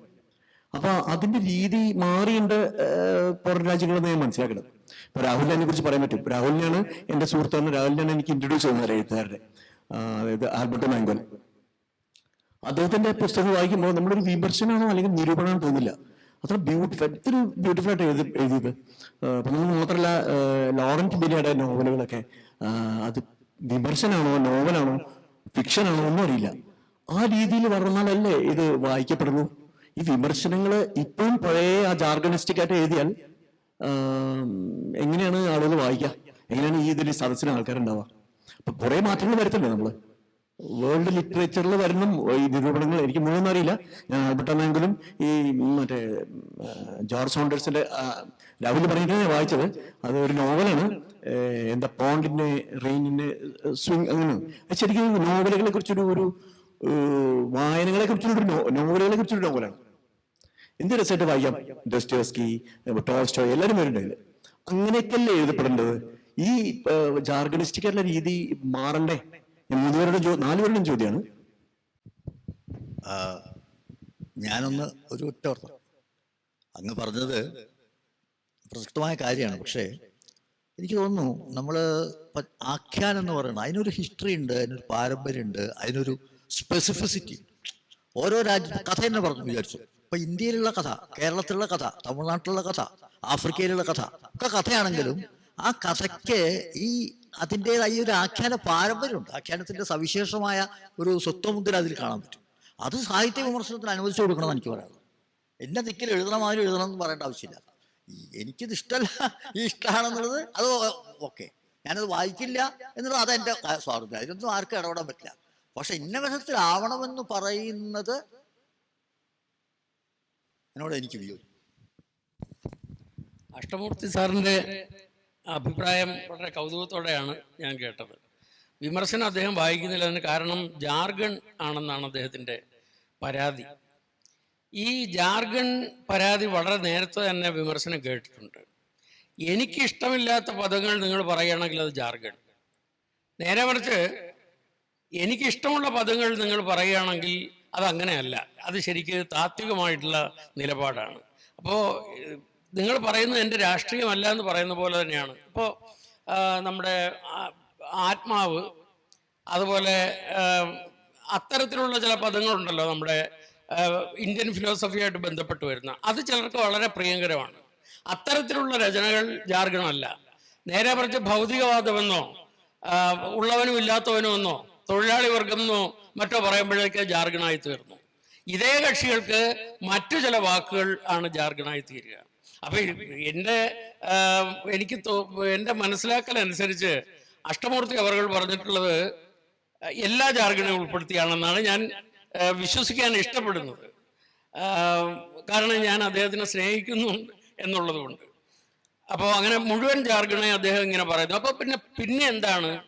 അതാണ് എൻ്റെയും നാരായണൻ മാഷിൻ്റെയും പ്രഭാഷണങ്ങൾ സൂചിപ്പിച്ച പ്രതീതിപരതയ്ക്കെതിരായിട്ടുള്ള നിലപാട്. മലയാള വിമർശനത്തിന്റെ ചരിത്രത്തിൽ പപ്പൻ സാറിന്റെ കാര്യമൊക്കെ പറഞ്ഞു, ഏറ്റവും കൂടുതൽ കാലം നിലനിന്നിട്ടുള്ളത് ഈ പ്രതീതിവാദ നിരൂപണമാണ്. അദ്ദേഹത്തിന്റെ ശിഷ്യനാണ് ഞാൻ. അദ്ദേഹത്തിന്റെ ക്ലാസ്സിൽ 3 വർഷം ഇരുന്ന് പഠിച്ചിട്ടുണ്ട്. എന്നാൽ മലയാളത്തിൽ അപ്പൻ സാർ ജീവിച്ചിരിക്കുമ്പോൾ തന്നെ അദ്ദേഹത്തിനോടുള്ള എൻ്റെ വിയോജനങ്ങൾ വ്യക്തമാക്കിയിട്ട് എഴുതിയിട്ടുള്ള ആളിന്റെ പേര് SS ശ്രീകുമാർ എന്ന് തന്നെയാണ്. അപ്പൊ ഈ പ്രതീതിവാദം എന്ന് പറയുന്നത് ഇപ്പോ അതിനെതിരെ അപഗ്രഥനപരതയുടെ മാർഗം സ്വീകരിച്ച ആളാണ് കേസരിയും പിന്നീട് വന്ന പുരോഗമന സാഹിത്യ നിരൂപകന്മാരും. നേരെ മറിച്ച് മുണ്ടശ്ശേരി ഒക്കെ അല്ലെങ്കിൽ മാരാരൊക്കെ ഈ പ്രതീതിവാദ വീക്ഷണത്തിൽ ഉറച്ചു നിന്നവരാണ്. ഒരു കൃതി തന്നിൽ ഉളവാക്കുന്ന ആ ഇംപ്രഷൻസ് അവതരിപ്പിക്കുക. പാനറ്റോളെ ഫ്രാൻസ് ഒക്കെ പറയും പോലെ ഒരു വലിയ കൃതിയിലൂടെയുള്ള ഉന്നതാത്മാവിന്റെ പര്യടനമാണ് വിമർശനം. നോക്കൂ, ഇംഗ്ലീഷ് അറിയാത്ത മാരാരുടെ ഭാരത പര്യടനം, മഹാഭാരതം എന്ന് പറയുന്ന വലിയ ഗ്രന്ഥത്തിലൂടെ ഒരു ഉന്നതാത്മായ ഒട്ടും അപകർഷത അദ്ദേഹത്തിന് ഉണ്ടായിരുന്നില്ല, ഇംഗ്ലീഷ് അറിയില്ലെങ്കിലും. പക്ഷേ സംസ്കൃതത്തിൽ സാഹിത്യ വിമർശനം ഇല്ല എന്ന് പറഞ്ഞ ആദ്യത്തെ വിമർശകൻ കുട്ടികൃഷ്ണമാരാരാണ്. അപ്പോ അതുപോലെ നേരത്തെ നാരായണ മാഷ പ്രസംഗത്തിൽ അത് സൂചിപ്പിച്ചു. സുധാംശു ചതുർവേദിയുടെ കാളിദാസ വിവർത്തനങ്ങളുടെ അതിനു വേണ്ടി സംസാരിക്കാൻ വേണ്ടി വന്ന മുണ്ടശ്ശേരി സുധാംശു ചതുർവേദിയെ മെനക്കെടണ്ട എന്ന് പറഞ്ഞു എന്നുള്ള കാര്യം പറഞ്ഞു. ശരിയാണത്. മുണ്ടശ്ശേരിയുടെ മാനദണ്ഡം വായിച്ചാൽ നമുക്കറിയാം എത്ര ഹൃദ്യമായിട്ട്, ഞാനിവിടെ ഇംപ്രഷനിസ്റ്റ് നിലപാടിനെ എതിർക്കുന്ന ഒരാളാണെങ്കിലും അത് തന്നെ എത്ര മനോഹരമായിട്ട് ചെയ്യാം എന്ന് വ്യക്തമാക്കി തരുന്ന പുസ്തകമാണ്. കാളിദാസ കൃതികളിലൂടെയുള്ള തൻ്റെ മാനസ സഞ്ചാരമാണ് അദ്ദേഹത്തിൻ്റെ മാനദണ്ഡം എന്ന് പറയുന്ന പുസ്തകം. കാളിദാസന്റെ തൊയ്യായത്തം കൃഷിഫലവിധി ഭ്രൂവിലാസാനഭിജ്ഞൈ എന്നുള്ള ആ ശ്ലോകത്തിന്റെ വ്യാഖ്യാനത്തിൽ അപ്പോൾ ഈ ഒക്കെ അദ്ദേഹം വ്യക്തമാക്കുന്നതാണ് എങ്ങനെ ഈ ഒരു സന്ദേശകാവ്യത്തിൽ കേരളത്തിലൊക്കെ അല്ലെങ്കിൽ മറ്റു പല ഭാഷകളിലുമൊക്കെ വീണ്ടും വീണ്ടും ആവർത്തിക്കപ്പെട്ട് വിരസമായി തീർന്ന ആ സന്ദേശകാവ്യത്തിൽ എങ്ങനെയാണ് ആ പുരുഷന്റെ കാന്താവിരഹം ഒരു അടിധാരയായിട്ട്, മാഷി പറഞ്ഞതുപോലെ രാഷ്ട്രീയ അവബോധം എന്ന് പറയുമ്പോൾ ഒരു അന്തർധാരയായിട്ട് നിന്നിട്ട് അതിലെ പ്രകടമായ വാക്കുകൾക്ക് അപ്പുറം പോകുന്നതെന്നുള്ളത് ആ കൃതി വായിക്കുമ്പോഴേക്കും നമുക്ക് മനസ്സിലാവും. പിന്നെ നമ്മുടെ ഇന്നത്തെ ഈ സംഭാഷണത്തിലെ ആദ്യ 2 പ്രസംഗകരോട് വിയോജനം പ്രകടിപ്പിച്ചുകൊണ്ട് പിൽക്കാല വിമർശനത്തെ, ഞാൻ പഴയ നിരൂപണത്തിന്റെ കാര്യം തന്നെയാണ് പറഞ്ഞത് ബോധപൂർവ്വം. കാരണം നമുക്ക് പേറ്റിൽ പിഴച്ചതാണെന്ന് തന്നെയാണ് ഞാൻ പറയുന്നത്. വിമർശനത്തിന്റെ ചരിത്രത്തിൽ തന്നെ ഇങ്ങനെ ഒരു നിലപാടാണെങ്കിൽ പിന്നീട് അതിന്റെ കാര്യം പിന്നെ പറയേണ്ടതില്ലല്ലോ. ഈ പറയുന്ന ഒരു സംഗതിയെ ഞാൻ എതിർക്കുന്നില്ല. മാത്രമല്ല ചില നിരൂപകരൊക്കെ കണ്ടെത്തിയിട്ടുള്ളൊരു കാര്യം, മലയാളത്തിൽ സംസ്കാര പഠനത്തിനെ കുറിച്ചുള്ള ആദ്യ ലേഖനം എഴുതിയത് ഞാനാണെന്നാണ്. 1991 സംസ്കാരവും വിമർശനം എന്നുള്ള ലേഖനം. അത് പിന്നീട് പുസ്തക രൂപത്തിൽ വന്നു. പക്ഷേ ലൈം ലൈറ്റിൽ ഉണ്ടാവുന്നവരെ മാത്രം ഇപ്പൊ പറഞ്ഞു അവരെയൊക്കെ മങ്ങിയ വെളിച്ചത്തിലാക്കണം, ലൈം ലൈറ്റിൽ മറ്റുള്ള ആൾക്കാരോ കടന്നു. ഇതിനൊന്നും എതിർക്കുന്ന ഒരാളല്ല ഞാൻ. പക്ഷെ നമുക്ക് കിട്ടുന്ന ഈ ലഭ്യമായ സമയത്ത് നിന്നുകൊണ്ട് നമുക്ക് പറയേണ്ട ഏറ്റവും പ്രധാനപ്പെട്ട കാര്യങ്ങൾ പറയണം എന്ന് വിശ്വസിക്കുന്ന ഒരാളായതുകൊണ്ടാണ് ഞാൻ അങ്ങനെയുള്ള കാര്യങ്ങൾ പറഞ്ഞത്. ഈ ജാർഗൺസ് ആണ് പറഞ്ഞെങ്കിൽ അങ്ങനെ ചില ജാർഗൺസ് നമ്മളെപ്പോഴും ഏത് സമയത്തും നമ്മളെ കൂടെ നിൽക്കേണ്ടി വരും. ഇപ്പം വളരെ പ്രശസ്തമായ ഒരു വാക്യമാണ് പിന്നെ മേതലിനെ കുറിച്ചിട്ട് നിർമ്മൽ കുമാറിനെ കുറിച്ചിട്ടൊക്കെ KP അപ്പൻ പറഞ്ഞിട്ടുള്ള ആ പാരമ്പര്യത്തിന്റെ കുറച്ച് പ്രഭാവം. അത് നമ്മൾ വർഷങ്ങൾ കഴിഞ്ഞാലും അങ്ങനെ അത് ആ ഒരു ജാർഗണിസ്റ്റിക് സ്റ്റേറ്റ്മെന്റിന്റെ പിൽക്കാല പ്രസക്തി എന്താണെന്ന് പിന്നീട് കാലമാണ് അത് തെളിയിക്കേണ്ടത്. അപ്പൊ എനിക്ക് തോന്നുന്നത് ഈ നമ്മളൊരു കൃതിയെ അല്ലെങ്കിൽ ഒരു ഫിക്ഷനെ സമീപിക്കുമ്പോൾ ഒരു കോറായിട്ട് നമ്മൾ തിരക്കേണ്ടത് എന്താന്ന് അന്വേഷിക്കേണ്ടത് എന്താണെന്ന് വെച്ച് കഴിഞ്ഞാൽ എന്താണ് അതിന്റെ ഫിക്ഷനാലിറ്റി, എന്താണ് അതിന്റെ ഫിക്ഷനാലിറ്റി എന്ന് പറഞ്ഞൊരു ഘടകമാണ് അതിന്റെ പരമപ്രധാനമായിട്ടുള്ള ഒരു പൊരുളായിട്ട് എനിക്ക് തോന്നുന്നത്. അപ്പം ഫിക്ഷനാലിറ്റിയെ ബേസ് ചെയ്തുകൊണ്ട് ബാക്കി നേരത്തെ പറഞ്ഞ ബാക്കി എല്ലാ വിഷയങ്ങളും ബാക്കി എല്ലാ സമ്മർദ്ദങ്ങളെയും ഫിക്ഷനാലിറ്റിക്ക് ചുറ്റും നിർത്തിക്കൊണ്ട് ഫിക്ഷനാലിറ്റിയെ സെന്റർ പോയിന്റ് ആക്കി വെക്കുന്ന തരത്തിൽ നമ്മൾ കൃതിയെ പഠിച്ചു കഴിഞ്ഞാൽ ഈ പ്രശ്നം തീരാവുന്നേ ഉള്ളൂ എന്നാണ് തോന്നുന്നത്. എൻ്റെ പ്രതികരണം അത് വേണമെന്ന് എനിക്കറിയില്ല, എന്നാൽ ഞാൻ പറയുകയാണ്. ഞാൻ ഒരിക്കല് മലയാളത്തിലെ പെൺ കഥാകാരികളുടെ ചില കഥകൾ മുൻനിർത്തി, പ്രത്യേകിച്ച് അതിൽ ശരീരം പ്രധാനമായി വരുന്ന കഥകൾ മുൻനിർത്തി ഒരു പഠനം നടത്തുകയുണ്ടായി.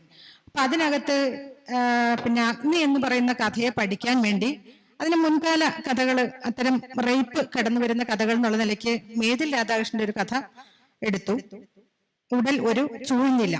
അതേപോലെ സാറ ടീച്ചറുടെ ഈ ഉടൽ എന്നെ ചൂഴുമ്പോൾ എന്ന് പറയുന്ന കഥ.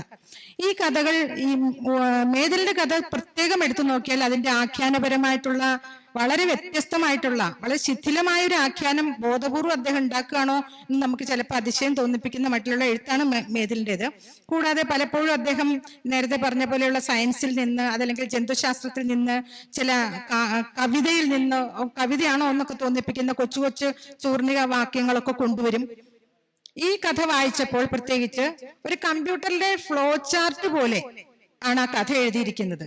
അപ്പൊ ഒരു പെണ്ണ് നടന്നു വരുന്നു, പെണ്ണ് ചെരുപ്പ് വിൽപ്പനക്കാരിയാണ് കോകില, അവള് സോപ്പ് വിൽപ്പനക്കാരിയാണ് കോകില.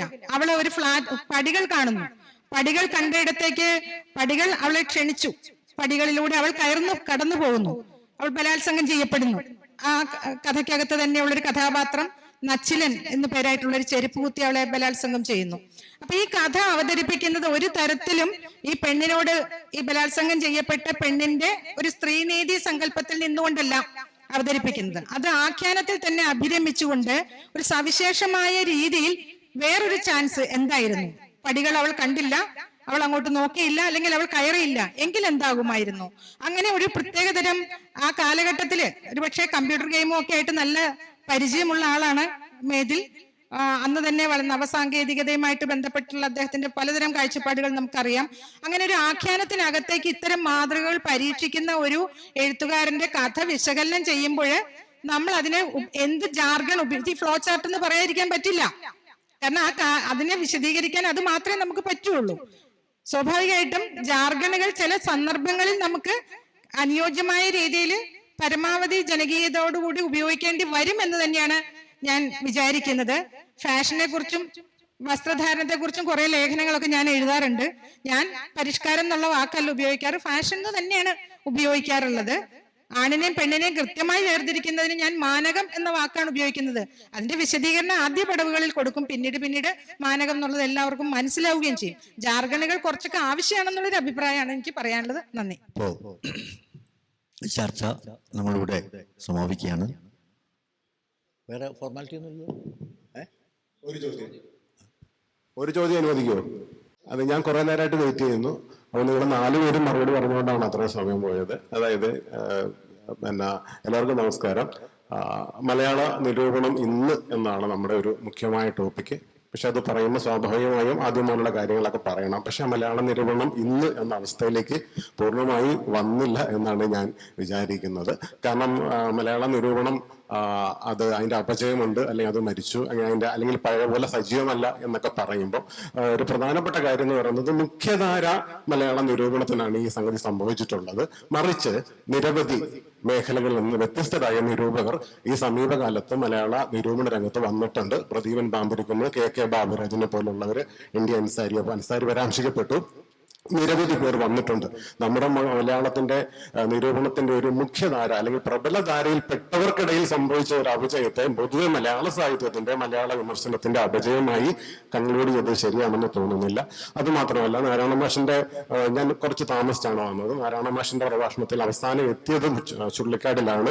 ചുള്ളിക്കാടിന് ശേഷം കവിത നല്ലതാണെങ്കിലും അല്ലെങ്കിലും എന്തുമാത്രം കവിതകൾ ഇവിടെ നടന്നിട്ടുണ്ട്, പ്രസിദ്ധീകരിക്കപ്പെട്ടിട്ടുണ്ട്. രാഹുലിന്റെ പോലും പ്രഭാഷണത്തിൽ അത് കൂടുതലും NS മാധവനിലും ആനന്ദിലും ഒക്കെ കെട്ടിക്കിടക്കുകയായിരുന്നു. രാഹുൽ പുതിയ തലമുറയുടെ വക്താവാണ്. രാഹുലിന് നന്നായിട്ട് അറിയാം പുതിയ മലയാള കഥയുടെ വഴികളെ കുറിച്ച് നല്ല ലേഖനങ്ങൾ എഴുതിയിട്ടുള്ള ആളാണ്. പക്ഷെ അപ്പോൾ പോലും അത്തരത്തിലൊരു അപ് ടു ഡേറ്റ് ആയിട്ട് സമകാലിക മലയാള നിരൂപണത്തിന്റെയും അല്ലെങ്കിൽ രചനകളുടെയും അത് ബന്ധപ്പെട്ടില്ല എന്നുള്ളത് ഞാനൊന്ന് സൂചിപ്പിക്കാൻ ആഗ്രഹിക്കുകയാണ്. ഷോമൽ ടീച്ചറിന്റെ പല അഭിപ്രായങ്ങളോടും എനിക്ക് യോജിപ്പാണുള്ളത്. Thank you. ഞാൻ തിരുവനന്തപുരത്ത് നിന്ന് വന്ന ആളാണ്. ഇവിടെ വന്നത് തന്നെ പ്രധാനമായ ഒരു കാര്യം നിരൂപകരുടെ ശ്രദ്ധയിൽപ്പെടുത്താൻ വേണ്ടിയിട്ടാണ്. ഇന്ന് നിരൂപണ സാഹിത്യം എന്ന് പറയുന്നത് ശരിക്കു പറഞ്ഞാൽ നമ്മുടെ വീട്ടിലെ ടാപ്പ് തുറക്കുമ്പോൾ വരുന്നത് മാത്രമാണ് വെള്ളം എന്ന് വിചാരിച്ച് ജീവിക്കുന്നത് പോലെ സാഹിത്യത്തെ കാണുന്നു എന്നുള്ളതാണ് എൻ്റെ എളിയ അഭിപ്രായം. സാഹിത്യം എന്ന് പറയുന്നത് ഈ വീട്ടിലെ തുറക്കുന്ന വെള്ളം കൊണ്ട് നമ്മുടെ എല്ലാ കാര്യങ്ങളും ഭംഗിയായിട്ട് നടക്കും. പക്ഷെ അപ്പുറത്ത് കടലുണ്ട്. ഇതൊന്നും നമ്മുടെ നിരൂപക കേസരികൾ കാണുന്നില്ല. അവരുടെ നിരൂപണത്തിന് വിധേയമാകുന്നത് വിരലിൽ എണ്ണാവുന്ന കുറച്ച് ആളുകളുടെ കൃതികൾ മാത്രമാണ്. ഇന്ന് സോഷ്യൽ മീഡിയയാണ് ഏറ്റവും സജീവം. അതിനെപ്പറ്റി ഒന്നുമില്ല. സോഷ്യൽ മീഡിയയുടെ പവർ എന്ന് പറയുന്നത് തിരുവോണത്തിന്റെ അന്ന് ഒരാൾ ഒരു കവിത എഴുതി അന്ന് അത് പബ്ലിഷ്ഡാണ്. അന്നത് വരും ഫേസ്ബുക്കിൽ, ആളുകൾ വായിക്കുകയും ചെയ്യും. 5000 ആളുകൾ ആസ്വാദകരുമാണ്.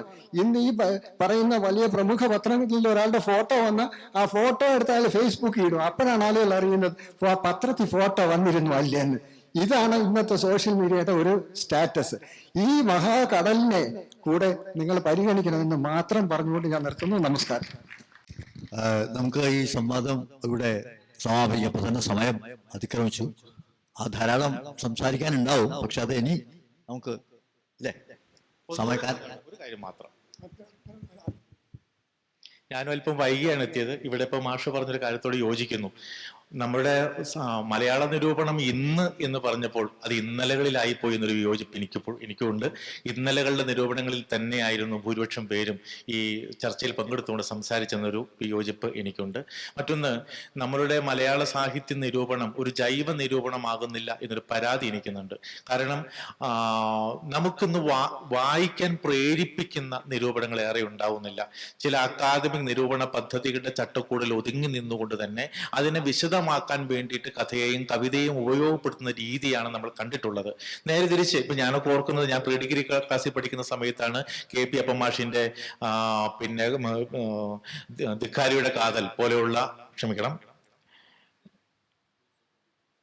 തിരസ്കാരത്തിന് ശേഷം അദ്ദേഹം എഴുതിയ ക്ഷോഭിക്കുന്ന ഒരു സുവിശേഷം വായിക്കുന്നത്. എന്നെ അടിമുടി മാറ്റിമറിച്ചൊരു പുസ്തകമായിരുന്നു അത്. അതുപോലെ തന്നെ V രാജകൃഷ്ണൻ മാഷിന്റെ മൗനം തേടുന്ന വാക്കും അതുപോലെ രോഗത്തിന്റെ പൂക്കളും ഒക്കെ അത് വായിക്കുന്നുണ്ട്.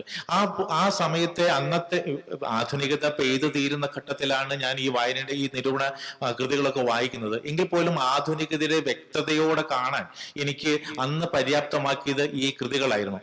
പിന്നീട് വായിച്ചു കഴിയുമ്പോൾ ഈ പ്രത്യേകിച്ച് അപ്പമാഷിന്റെ കൃതികളോടൊക്കെ ഒത്തിരി വിയോജിപ്പ് എനിക്ക് തോന്നുന്നുണ്ട്. പക്ഷേ ആ കൃതിയൊക്കെ ഞങ്ങൾക്ക് നൽകിയ വലിയൊരു വെളിച്ചം അക്കാലത്തുണ്ടായിരുന്നു. ഇതൊന്നും നമ്മൾ കാണുന്നില്ല. അതോടൊപ്പം ഈ വല്ലാതെ ക്ലിഷ്ടതയുള്ളതായി നമ്മുടെ നിരൂപണം. ലീലാവതി ടീച്ചറിനെ കുറിച്ചൊക്കെ പറഞ്ഞല്ലോ, അതും അല്ലെങ്കിൽ KP അപ്പനെ കുറിച്ചൊക്കെ പറഞ്ഞു കഴിഞ്ഞപ്പോൾ ഒരു കഥ വായിക്കുന്നത് പോലെ തന്നെ അനായാസേന വായിച്ചു പോകാവുന്ന ഒരു കഥയുടെ ആന്തരിക ലോകത്തെ ഏവർക്കും ഉൾക്കൊള്ളാൻ കഴിയുന്ന രീതിയിൽ ആ നിരൂപണങ്ങൾ മാറുന്നുണ്ടായിരുന്നു. അങ്ങനെ വരുന്നുണ്ടോ നമ്മുടെ നിരൂപണങ്ങൾ ഇന്നും ഒന്ന് ആലോചിക്കുക. നമ്മളുടെ പല എഴുത്തുകാരുടെയും ഇന്ന് അതുപോലെ തന്നെ നിരൂപകരെ ഇല്ലാതായല്ലോ. അപ്പൊ 90-കൾക്ക് ശേഷം ഉദയം ചെയ്തൊരു നിരൂപകനെ പറയാൻ പറഞ്ഞാൽ ഒരുപക്ഷെ നമുക്ക് പറയാൻ പറ്റുന്ന ഒരു KV സജീവ് മാഷ് മാത്രമാണ്. വേറെ ആരും നമുക്ക് പറയാനില്ല. നിരൂപകർ എന്ന് പറയുന്ന ഏതോ ഒരു ലേഖനത്തിനകത്ത് എഴുത്തുകാരൻ സുസ്മൽ ചന്ദ്രോത്ത് പറഞ്ഞൊരു കാര്യം, ഇന്ന് നമ്മുടെ സാഹിത്യ നിരൂപണം എന്ന് പറയപ്പെടുന്ന ഗസ്റ്റ് ലെക്ചർമാരുടെ പ്രസംഗവേദിയായി മാറി, ക്ലാസുകളായി മാറി എന്ന് പറയുന്നുണ്ട്. അതുപോലെയാണ് ഏതെങ്കിലും ഒരു പ്രത്യേക നിരൂപണ പദ്ധതിയുടെയോ അതുമല്ലെങ്കിൽ നിരൂപണ വീക്ഷണത്തിന്റെയോ പശ്ചാത്തലത്തിൽ നിന്നുകൊണ്ട് ഒരു പ്രത്യേക കഥയെ അവരുടെ വീക്ഷണം അനുസരിച്ച് വിശദീകരിക്കുന്നു. പകരം ലീലാവതി ടീച്ചർക്ക് അവതരിപ്പിച്ചതുപോലെ, കുട്ടിക്കൃഷ്ണമാരാർ അവതരിപ്പിച്ചതുപോലെ, രാജകൃഷ്ണൻ മാഷും അല്ലെങ്കിൽ ആഷാമേനോനും ഒക്കെ അവതരിപ്പിച്ചതുപോലെയുള്ള ഏതൊരു വായനക്കാരനും സുഗമമായി വായിക്കാൻ പര്യാപ്തമായ രീതിയിലുള്ള ഒരു എഴുത്ത് നമ്മുടെ നിരൂപകർക്ക് ഇന്ന് കാണുന്നില്ല. അതുകൊണ്ട് തന്നെയാണെന്ന് അറിഞ്ഞുകൂടാ പല എഴുത്തുകാരും അവരുടെ കഥകൾ അവസാനിപ്പിക്കുകയാണ്. അവരുടെ കഥകളുടെയും കവിതകളുടെയൊക്കെ അവസാനങ്ങളിൽ അവതാരികയായിട്ടല്ല അതിന്റെ പഠനം കൂടി എഴുതി ചേർത്ത്, എന്റെ കഥ ഇങ്ങനെയാണ് വായിക്കേണ്ടത് എന്ന രീതിയിൽ പഠനം എഴുതി ചേർത്ത് സാംസ്കാരിക പഠനം എന്നോ അതുമല്ലെങ്കിൽ സാമൂഹിക വിമർശനം എന്ന തലത്തിലേക്ക് മാത്രം അതിനെ ചുരുക്കി കാണിക്കുന്നു. പകരം അതൊരു വിമർശനമായി മാറുന്നില്ല. MV ബെന്നി, സമകാലിക മലയാളം വാരികയുടെ MV ബെന്നി ഒരിക്കൽ പറഞ്ഞതായി കേട്ടിട്ടുള്ള ഒരു കാര്യം കൂടി പറഞ്ഞുകൊണ്ട് അവസാനിക്കുന്നു. ഏതോ ഒരു സർവകലാശാല പ്രൊഫസർ, നിരൂപകൻ കൂടിയായിരിക്കുന്ന സർവകലാശാല പ്രൊഫസർ അദ്ദേഹത്തിന് ഒരു സാഹിത്യ നിരൂപണം അയച്ചു കൊടുത്തു. എന്നാൽ ഇത് പ്രസിദ്ധീകരിക്കാൻ പറ്റില്ല എന്ന് പറഞ്ഞ് തിരിച്ചു കൊടുത്തു. അപ്പോൾ എന്താണ് ഇതിന്റെ ഒരു കുഴപ്പം എന്നാണ് നിരൂപകൻ ചോദിച്ചത്. അപ്പൊ അദ്ദേഹം പറഞ്ഞൊരു മറുപടി, ഇതിന് വേണ്ടത്ര ക്ലാരിറ്റി ഇല്ല. അപ്പോൾ ക്ലാരിറ്റി എന്നതുകൊണ്ട് നിങ്ങൾ എന്താണ് ഉദ്ദേശിക്കുന്നത് എന്ന് ചോദിച്ചു കഴിഞ്ഞപ്പോൾ അദ്ദേഹം പറഞ്ഞ മറുപടി, ഏതാനും ആഴ്ചകൾക്കൊക്കെ മുമ്പ് അങ്ങ് സാഹിത്യ നിരൂപണം എഴുതി നൽകുമായിരുന്നല്ലോ, അതിനുശേഷം 2 ആഴ്ച കഴിയുമ്പോൾ, പ്രസിദ്ധീകരിച്ച് 2 ആഴ്ച കഴിയുമ്പോൾ താങ്കളുടെ കത്ത് വരാറുണ്ട്, ഇത്രയുമായിട്ടും പ്രസിദ്ധീകരിച്ച ലേഖനത്തിന് പ്രതിഫലം കിട്ടിയില്ലല്ലോ എന്നാണ് ആ കത്തിലുണ്ടാവുക. ആ ക്ലാരിറ്റിയാണ് ഈ ലേഖനത്തിന് വേണ്ടത് എന്ന് MB മാഷുമായിട്ട് പറഞ്ഞു. ഈ ക്ലാരിറ്റി ഉള്ള ഒരു സമീപകാലത്തെ ഒരു നിരൂപണത്തെ ഞാൻ അധികം ഒന്നും കണ്ടിട്ടില്ല. ഇപ്പൊ ഉഷാകുമാരി ടീച്ചറിന്റെ ഒക്കെ നിരൂപണത്തെ കുറ്റം പറയുകയല്ല കേട്ടോ, അല്ലെങ്കിൽ ശ്രീമത് സാറിന്റെ നിരൂപണങ്ങളെ കുറ്റം പറയുകയല്ല. ഒരു കഥ വായിക്കുന്നത് പോലെയും കവിത വായിക്കുന്നത് പോലെയും, അല്ലെങ്കിൽ നല്ലൊരു കഥയോ കവിതയോ വായിച്ചാൽ ആ കഥയുടെയും കവിതയുടെയും ആഴങ്ങളിലേക്ക് ഉൾക്കാഴ്ചയോടെ നോക്കാൻ സാധാരണ വായനക്കാരൻ, അതാണ് അക്കാദമിക് നിരൂപണം മാത്രമല്ല, പണ്ഡിതന്മാരുടെ ഒരു ബൗദ്ധിക വ്യായാമം മാത്രമായി ചുരുങ്ങാതെ സാധാരണ വായനക്കാരെ കൂടി ചേർത്ത് പിടിക്കുന്ന ഒരു നിരൂപണം ഇന്ന് അസ്തമിച്ചു പോയി. അതിന് അല്ലാത്ത പറയാവുന്ന 1-2 ഉദാഹരണം ഇപ്പോ KV സജീവ് മാഷോ അല്ലെങ്കിൽ PK രാജശേഖരൻ മാഷോ മാത്രമാണ് എന്ന് കൂടി പറഞ്ഞുകൊണ്ട് നിർത്തുന്നു. ഇത് നമുക്ക് ഈ സെഷൻ അവസാനിപ്പിക്കുകയാണ്. ഈ ചർച്ചയിൽ പങ്കെടുത്ത സുഹൃത്തുക്കൾ പറഞ്ഞ കാര്യങ്ങളും കൂടി ഈ സംവാദത്തിന്റെ പൂർത്തിയാക്കാൻ, അതായത് പിന്നെന്താ സമ്പന്നമാക്കാൻ സഹായിച്ചിട്ടുണ്ട്. അതിന് മറുപടി പറഞ്ഞ് അവസാനിപ്പിക്കേണ്ട കാര്യമൊന്നുമില്ല. മറുപടി ഇല്ലാഞ്ഞിട്ടല്ല, പക്ഷേ അതിന്റെ കാര്യമില്ല എന്നുള്ളതുകൊണ്ട്, അങ്ങനെ ഒരു അതിന്റെ ആവശ്യമില്ല എന്നുള്ളതുകൊണ്ട് കൺക്ലൂഡ് ചെയ്യേണ്ട ആവശ്യമില്ല. ഒരു ഓപ്പൺ എൻഡിങ് ആണ് ഇതിൽ ചെറിയ സദസ്സാണ്. വിമർശനം, ഞാൻ പറഞ്ഞത് വിമർശനം മരിച്ചു എന്നല്ല പറഞ്ഞത്, പക്ഷെ ഈ മാർജിനലൈസ് ചെയ്യപ്പെട്ടൊരു സാധനമാണ്, ഒരു ഗണമാണ്. പക്ഷെ ഇത്ര ആളുകളെങ്കിലും ഇവിടെ ഞാൻ ഇതും പ്രതീക്ഷിച്ചില്ല. ഈ വിമർശനത്തെ കുറിച്ച് സംസാരിക്കുമ്പോൾ ഇത്ര ആളുകൾ ഇവിടെ വന്നു എന്ന് പറഞ്ഞാൽ വിമർശനത്തിന്റെ ഇവിടെ ചിലർ പ്രതീക്ഷിച്ചതുപോലെ ഭാവിയെ കുറിച്ചിട്ടുള്ള പ്രതീക്ഷ സൃഷ്ടിക്കുന്ന ഒരു സന്ദർഭം കൂടിയായിട്ട് ഈ സംവാദത്തെ ഞാൻ കാണുകയാണ്. എല്ലാവർക്കും നന്ദി. ആരോഗ്യകരമായ ചർച്ചകളും വിശകലനങ്ങളും ചോദ്യങ്ങളും ഉയർത്തിക്കൊണ്ടുവരിക എന്ന് തന്നെയാണ് സാഹിത്യോത്സവങ്ങളുടെ ലക്ഷ്യം തന്നെ. ഏകപക്ഷീയമായ സ്തുതിക്കും പഴിക്കുമിടയിൽ വസ്തുനിഷ്ഠമായ നിരൂപണം വേറിട്ടു പോകുമ്പോൾ സാഹിത്യത്തിന്റെ ധ്വനിപാഠം കണ്ടെത്താനാവാതെ പോവുകയും ജനാധിപത്യപരമായ നിരൂപണം ഇല്ലാതാവുകയും ചെയ്യുന്ന എന്ന ആശങ്ക പങ്കുവെച്ചുകൊണ്ട് മലയാള നിരൂപണം ഇന്ന് എന്ന ഈ സെഷൻ ഇവിടെ അവസാനിക്കുന്നു. ഈ ചർച്ചയിൽ പങ്കെടുത്ത് സംവദിച്ച MM Narayanan, SS Sreekumar, Rahul Radhakrishnan, G Ushakumari എന്നിവർക്ക് നന്ദി പറയുന്നു. ഒപ്പം ശ്രോതാക്കളായ സദസ്സിനും ഒരുപാട് നന്ദി.